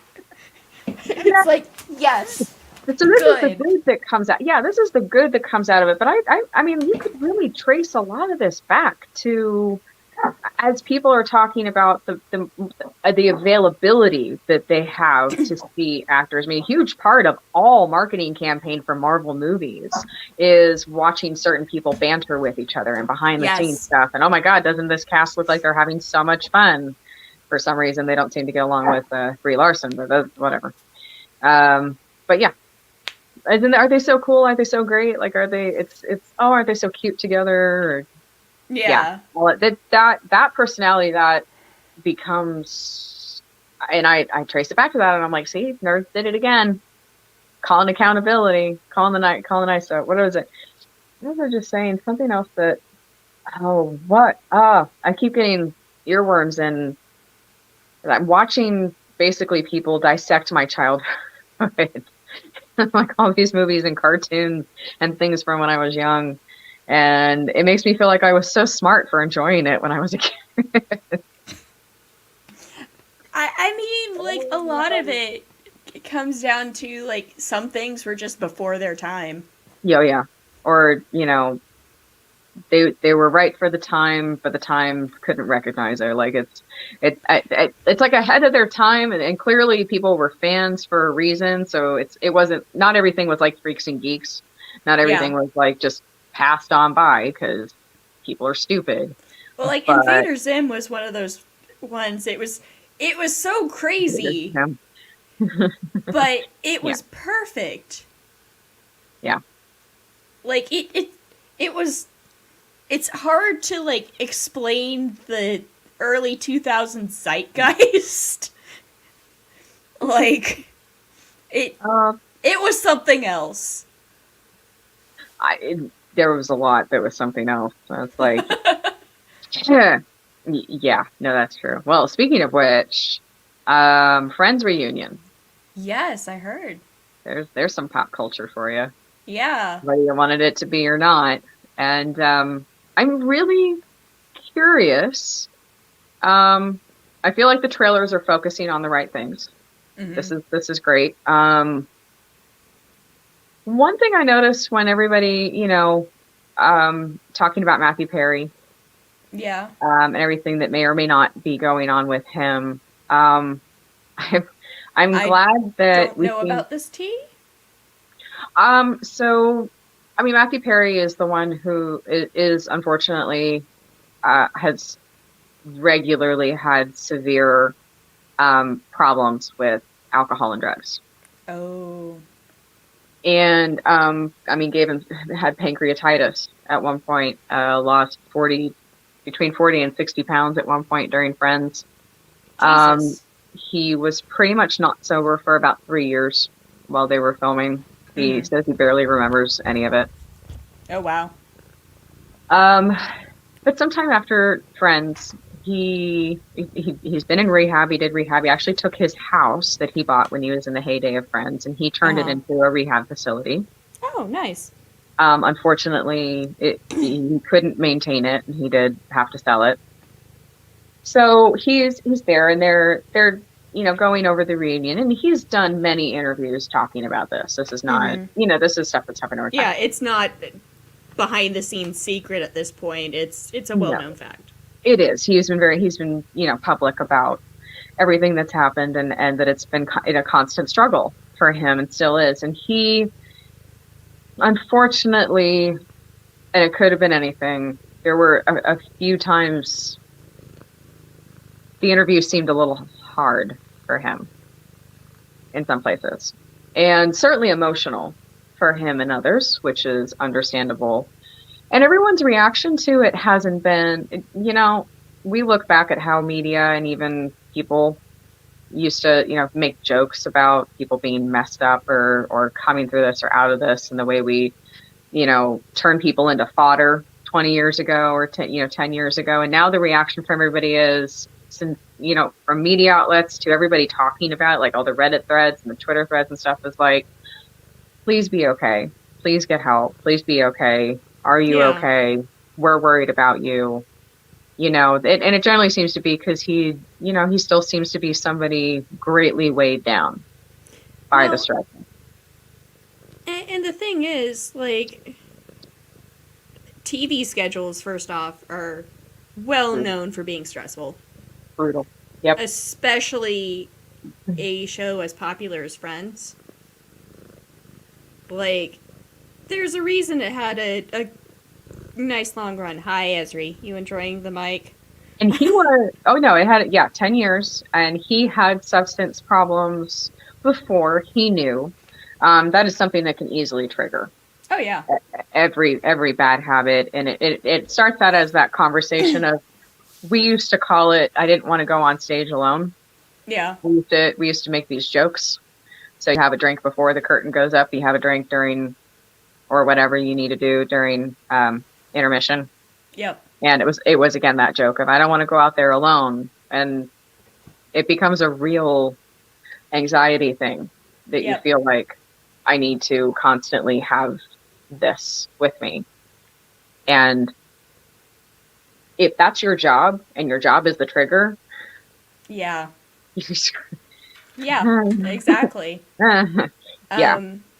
But I had to greatly respect, and it's the truth. It's the first thing I felt when I saw that, because as much as we are aware of certain problematic things that absolutely came out of sitcoms in the 90s and early 2000s, but it wasn't really as funny as we thought it was at the time. But there were wonderful things about this show. Yeah. And I like it. I think there's a lot of it that was, and that cast was, I mean, oh my God, they made it through 10 years and they're all still friends. Yeah. That doesn't happen with anybody. Ever. Yeah, no, like that, the fact of the matter is that they got through that, and they've made friends, they've been for each other along the way, and it's just one of those things, like, they learned, they grew, they've all had their lives since, because they've all got, great lives since then. I mean, granted, the residuals were going to be plenty forever. But I mean, Friends is played on TBS or one of those on a daily basis. Yes. Like, I'll walk into the living room and my Opa will have the TV on. It'll be Friends for hours. Mm-hmm. Yeah. Which I don't have a problem with. It's just, it's still, to this day, the residuals they get from that show have to be enormous. Yes, and the contracts that they had, I mean, and they were up to, I think each of them was up to $1 million per episode for the last couple of years. Probably. And then, Starfleet, shoot me a message on Messenger, because I forget what your name is on Facebook again. I'm sorry. Anyway, I enjoyed watching. I try to latch onto the good that I see that the internet and the public and everything is doing. It certainly made me rethink some of my laugh tracks from when I was a kid. Like, maybe I shouldn't have laughed at that. That probably wasn't that funny. Yeah, like, Ross was a very problematic character. And I personally rewrote, like, what he should have said. Because, that she should have never gotten off the plane. Fuck you, Ross. She should have never gotten off the plane. Yeah.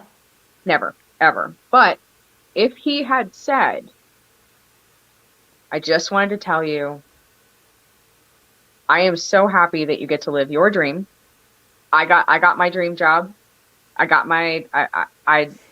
have my kid. I've had you. I've had my dream life. I got my dream apartment. Like talking about everything that he gotten in his life, which he did. He got everything he ever wanted in his life, including her. Like, tell her that. Tell her, I'm so happy for you as you're about to get on this plane, but I just wanted to tell you that my greatest dream was you. And no matter where you go or what you do, I love you. Yeah. And that's it. That's all he should have said. He should have been, like, there was no real growth. This is the other thing. There's some characters that didn't grow on that show, like, at all. And Ross was one of them. Ross was definitely one of them. So if he had said that, if he had grown into the man that said that, Joey was the man Rachel deserved, damn it. he certainly was a lot. He He gave was up also everything. a himbo. He was definitely a himbo. He was, but Rachel's also kind of Rachel. Yeah. So, like, Joey was the real star. There's something about that, and it's fine with basically her moments with Joey giving her perspective, but Yes. I would have liked to see her grow into the woman who could call Ross out on it while also acknowledging her own issues. Yeah. And that Ross could have grown into the man that said, I'm happy that you got your dream. I'm happy you got your dream. I'm happy I got mine. I'm happy this. But my greatest dream was always you. And mean it. Just mean it. We're also looking back at Friends with a 2021 perspective, not a 90s, early 2000s perspective. So this is 20, 30 years in the future. Okay. But there are shows that were better. Yeah. 20, 30 years ago. Yeah. Like, so this is true. This is true. We can still look at the good and the bad for that reason. Exactly. But there were other shows that did better. Yeah. Growth. Yeah. There was no growth. I mean, the only one that but she's the one that didn't need to grow was Phoebe. Yeah. Phoebe was Phoebe. Phoebe was Phoebe. Phoebe, I feel like Phoebe and Joey were kind of almost on the same page. This is why people think that they're a secret. You know, they were always kind of a secret, let's have sex couple, but not like we're going to get married or do anything with it couple. The fuck buddy couple. Yeah, but like healthy. But like, yeah.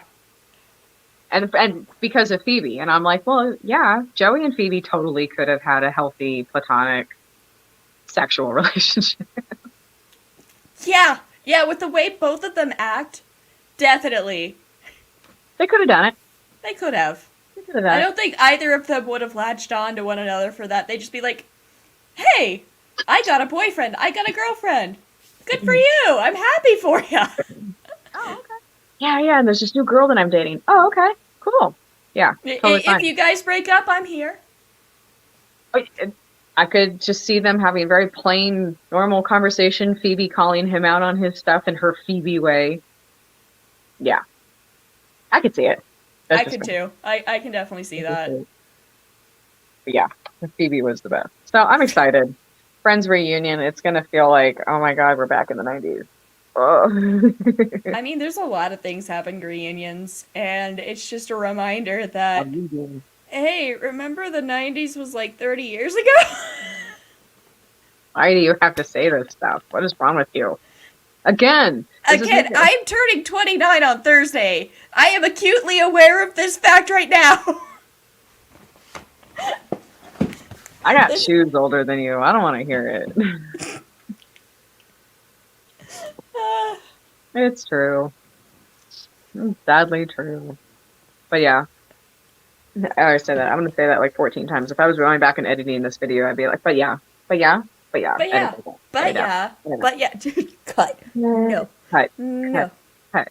Cut it out. And we'll do just like a quick hot take of me doing. We'll fix it in post. Fix it in post. Can't just fix that in post, really? Sure. Damn.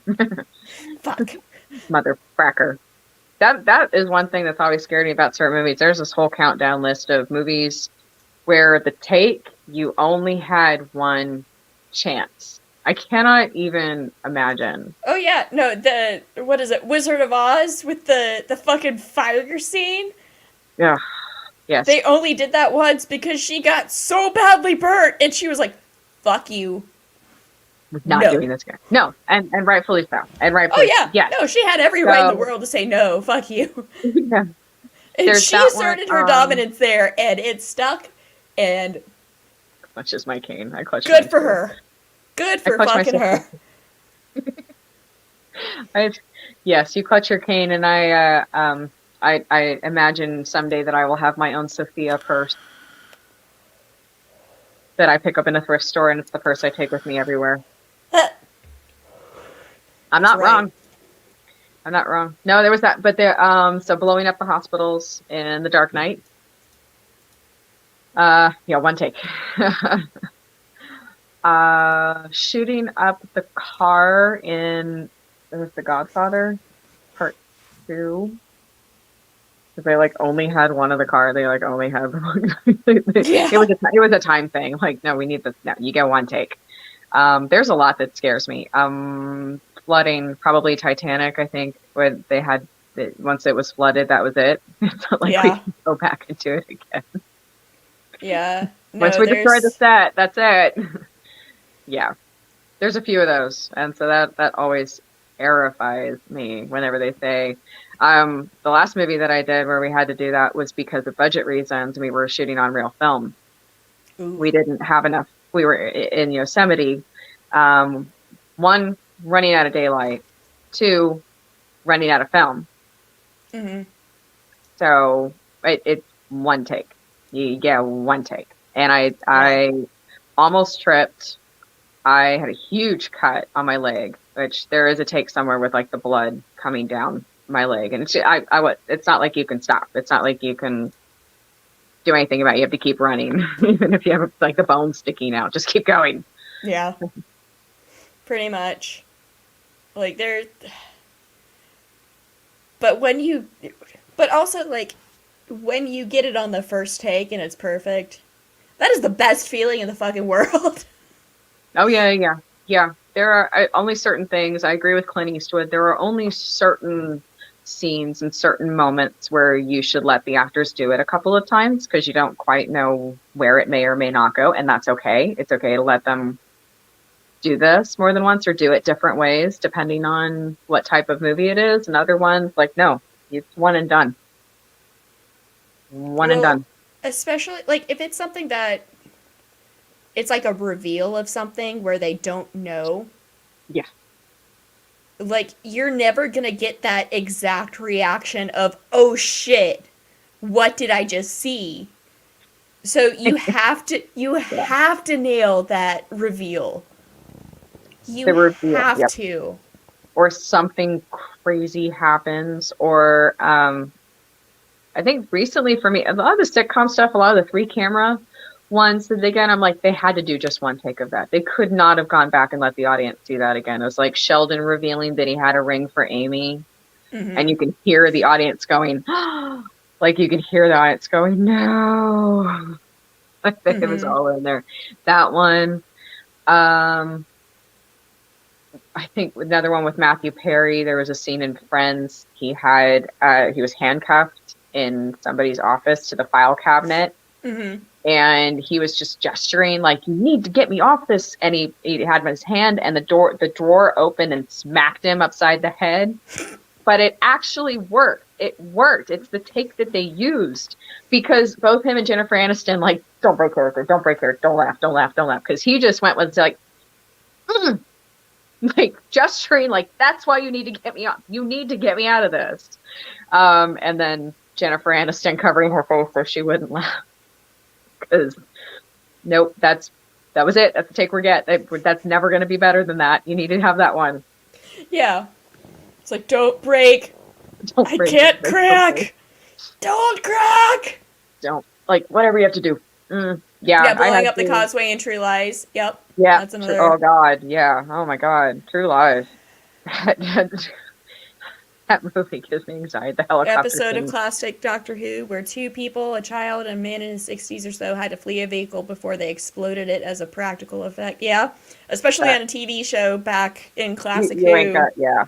Nope. Yeah, you've got one chance to do this because we don't have the fucking budget. Nope. You get one take. We got one car we can blow up and that's it. Lots of movies where we only had enough like breakable bottles. We had the spun sugar bottles or sugar glass to do. I think we always had enough for 2 takes. But of course, in one of them, like one of the bottles showed up broken, so we did only have one take. It had to That's it. We don't have 15 bottles. We got one bottle. They're not cheap. No, they're So, not. Because, yeah.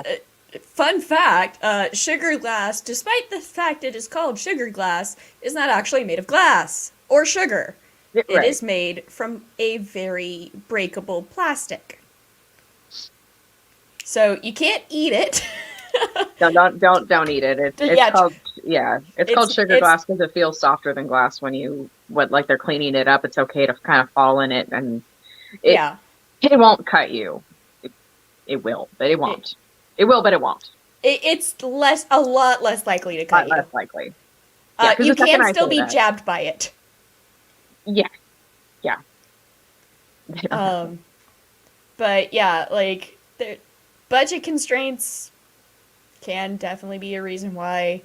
It's so stressful. One and done, guys. One and done. When it's done, yeah. The pressure is on. Don't fuck it up. I hate that. There are so many like meditation exercises I've had to go through for film things. Mm-hmm. One, like training my brain to think of anything else to keep me in the moment so that I don't break character, because it's going to happen. Breathing exercises so that I feel a little bit, basically it makes you a little bit lightheaded, but in a meditative way, a little bit lightheaded, so that you're not as distracted by everything else around you. No, there's a lot of tricks. Like there's a lot. There's a lot. There's a lot.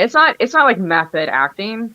It's just because like you can't mess up when there's a moment. Like instead of diving it's like into in theater. place, it's just like in theater when you're on stage. Now, however, I was always a bit calmer. I didn't feel like I was so alone in theater. I don't know if that makes any sense. No, it does. It really does, because the fact that the room is so big, whether or not the auditorium is full or not, it especially when you've got like the lights glaring on you and you don't get the full effect of, like, the audience is there, but you're blinded, so you don't necessarily see the audience there.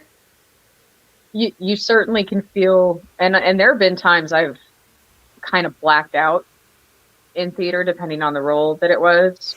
Yeah. Part of it too is all pre-production.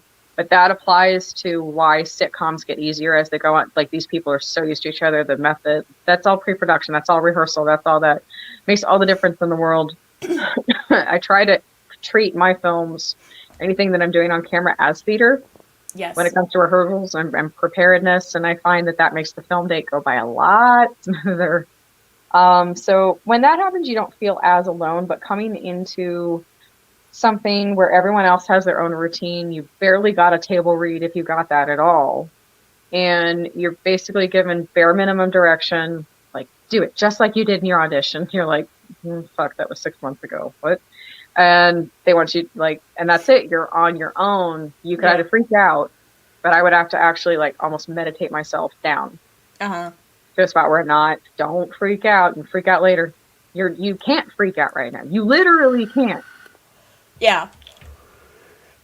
It's like, no, don't do it. Don't do it. Don't do it.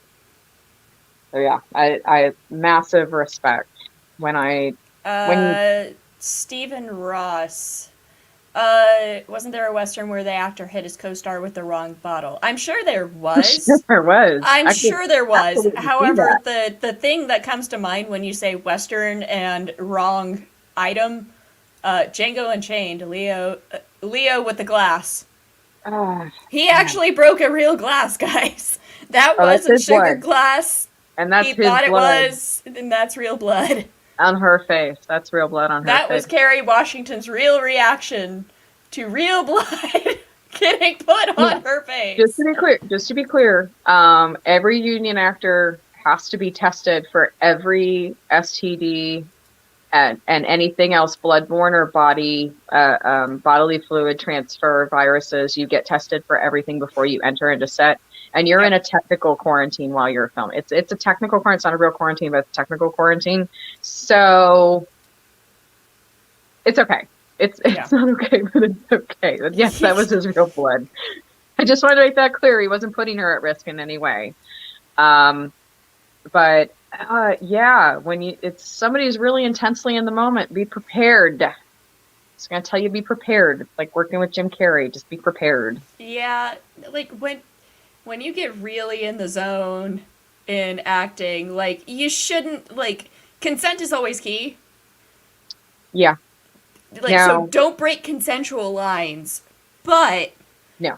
if you're Appropriate is really in the appropriate. zone and you've got something good and it's not breaking any consent, Mm-mm. do it. No. Fucking Yes. do it. Like if as long as like people have consented to certain things beforehand, Yes. go for it. Yeah, and when it's Leonardo DiCaprio's scene, and part of it is just the obvious feeling of dynamic that's going on. Yes, Luna. That was a priceless historical Gibson acoustic Ah, guitar. And Kurt Russell didn't know that it wasn't a prop meant to not be broken. how And they had how to how pay did a that happen? shit ton for It was a that. lot. It was a lot. How is there no communication about that? Yeah, And it's like that I should have been understand them, communicated. right? I understand them not saying something specific to him like "Don't smash this," but I do think at some point somebody would have Yeah, someone should said, have said, "Hey, you know, "Just this so is a you historical know, item. Like, it's just so you very know." valuable. Be Right. careful when you're handling this item." Yeah, I don't understand how that didn't happen. I really, really don't. Yeah, that was a communication error to the nth degree. Not okay. Yeah, not okay. Not okay. Hmm. Esri, what are you doing? So, well, while we're talking about kitties, before we go, I will let you guys know there'll be some cool pictures coming. Crystal picked up a little extra at Walmart today. So, what's basically happened is I get very fearful when I see somebody like giving away animals or rehoming animals and they're just doing it in a parking lot or the side of the street. Like, I get really nervous. I don't know what's going to happen. I'm not necessarily, I don't know the whole story. I don't want to just outright blame anybody. I don't know but a couple with their baby in the car had been standing in the Walmart parking lot for several days trying to rehome some kittens. So, long story short, my mom now has 3 kittens.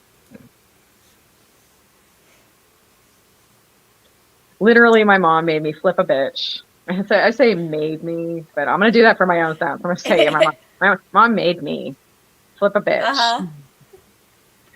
and Made. cash app these people for the kittens. And it's just one of those situations where I don't feel good about a young family standing in the middle of a Walmart parking lot, you Yeah. know, for several days trying to do this. You know, they were trying to do right by the kittens, They did, too. yeah, they were. They were. The kittens are perfectly fine. There's nothing wrong with the kittens. Everything's totally normal about Other them. than normal kitten. Normal kitten stuff. Normal Yeah. kitten stuff. Nothing They'll need to be adverse. dewormed and the like, but that's No, very standard if nope. there's She any had type all of their fleas in the food. household.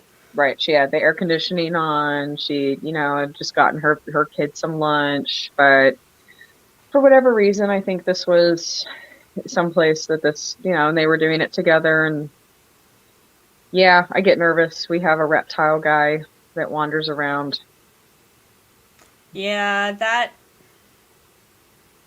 that always just, makes me nervous. Like, I don't get me wrong, I understand that reptiles need to eat. I am aware of this fact.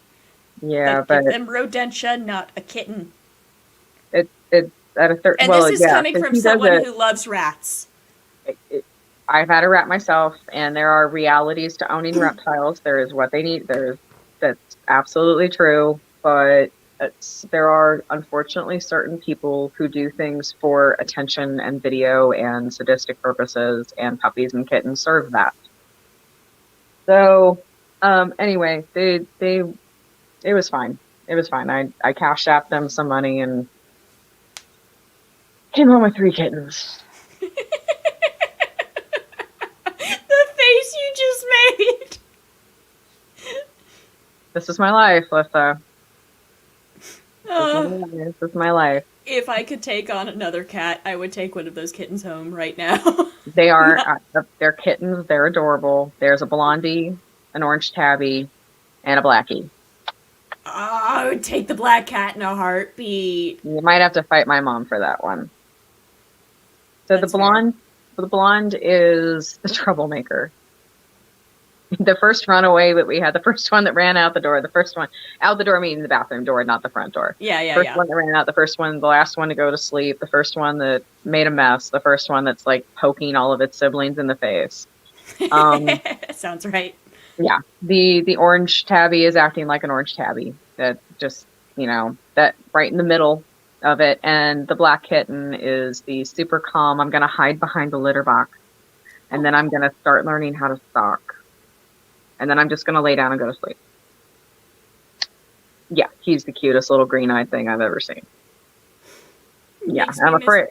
It makes me miss my black cats. Black cats are here, Starlene, okay. I just kind of showed up here. Yeah, they do that. My second cat that I ever had, because late 90s, early 2000s, breakaway collars were just becoming a thing. Mm-hmm. And my mom didn't know that she had gotten a breakaway collar for my cat Sebastian. Mm-hmm. And she had him at the vet. He got loose. He never got found. So my parents felt really bad that my first cat ran away at the vet while I was at school. So within a month, I had a new cat, and his name was BC, and it stood for Black Cat. Okay. And he was a little Manx. And he wasn't the bunny style. He had the stub. Mm-hmm. And this boy, first off, he would get that stub going. you know how like normal cats they'll flick their tails to show. Yep. He'd do that with a stub. It was great. Oh yeah. No, it waggles. It does waggle. It's adorable. But he was my baby. So I had one of the baby doll strollers, right? Mm-hmm. Yes. I could pick this cat up and sit him in the baby doll stroller with his legs going out of the baby doll holes.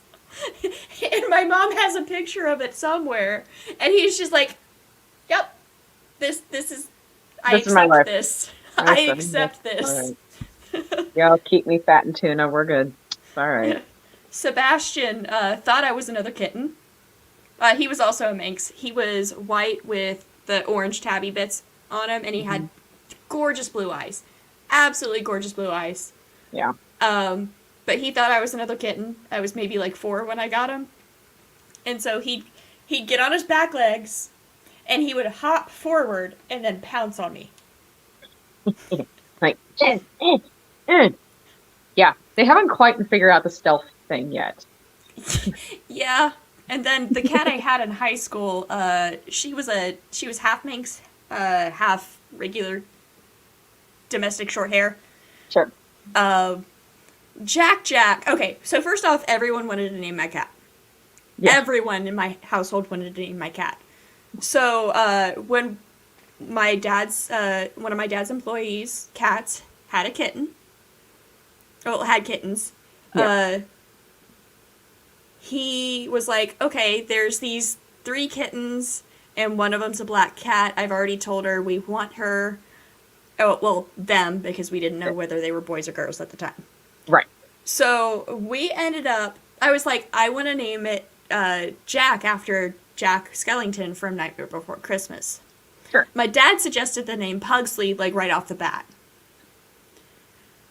My brother was like, let's throw Lord in there. And then after Lord got added, he was like, no, to make it more refined, we have to add a number. So by the end, my cat's full name was going to be Lord Jack Pugsley Beck IV. Okay. When we found out it was a little girl, Jack became Jacqueline. Jacqueline worked. And then it just got shortened to Jack because Incredibles had just come out. Jack. That's what I call every dog. It's what I call every animal named Jack. It's like a Jack. Yep. It so just works. She just got called Jack most of the time. And like many Manx cats when they're kittens, she had no depth perception. So here's the couch, right? And here's the coffee table. She go smack right into the side of the coffee table. Cats do not always land on their feet. No, clear. No. Where is Esri? Esri, come here. Someone wants to see you. Yep. These cats do not have names yet. We always try to pick themes. There's a pretty calico right there. This is Esri. And she has this really adorable little white tip on her tail. She's like, Mom. Only bit of white on her tail. Only bit of white. Ma'am. Mother, I choose violence. Mom. Okay, you can go. Yeah. We always try to come up with a theme when we have litters of it. So we got 3 of what was left of the litter. And I do like this trend I'm seeing a bit with cats of naming them nouns. Okay. Like, oh, Ezra. Disaster. Sorry. You okay? Naming them nouns. Continue. Sorry. Like disaster. That's a noun. Okay. Which is technically a noun sometimes. No, I like mountain, waterfall, forest. I'm like, this is interesting because it really wouldn't work for any other animal, but it's kind of working for the cat. So playing around with it worked for my dog. I named him Skittles. Yeah, food. I define that food doesn't. Yes, food is its own category. If that's its own thing. It's like butterscotch and yeah. Animals after food, totally taco, things like that. Taco. But yeah, taco's a great animal name. That's a great one. But yeah, that is a perfect name for a Chihuahua. Yeah, which Pee-wee was going to be Taco Bell. We were calling him TB for a while. And then it was Junior. Alex didn't really like Taco Bell. I'm like, look, we weren't going to keep him. I'm not naming these animals planning to keep them. It's just something for the vet to write down on their paper until they go to where they're supposed to go. That 99% of the time, that is what happens. 99% of the time. 99%. So yes, we've got 3 kids. The little black one's the tiniest one. They'll get dewormed and seen by a vet in a couple of days just to make sure. But so far, they seem to be fine. Mm-hmm. They're certainly they're fine with people. They're not feral by any means. They're very sweet. We need to get some more toys. We never. 3 very distinct personalities, and we're still working on names. But I try to find a theme. Then that makes the naming a little bit easier. So, yeah. I don't know. So, peaches, cream, and blackberry or something like that. I don't know. That works. I mean, Esri and Kira, their original names were Praline and Pepper. So when they're in trouble, they get the full name. So Esri, Praline, Beck, and Kira, Pepper, Beck. Get down. Which, funny enough, they both started with a P for their names. Yeah. And again, that's a theme. Same foster mom. Yeah. Same foster mom. Yep. Like the theme for Esri's litter was like ice cream stuff. And Kira's was like spices. So like spices are good.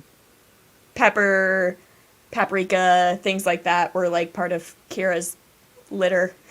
Yeah, no, cinnamon, nutmeg, things like that. Yeah, yeah. I remember one of them was actually named Cinnamon. Yep. As we've had a couple of the Haagen-Dazs is a cute little thing that I've seen now. So basically, they were all flavors of ice cream.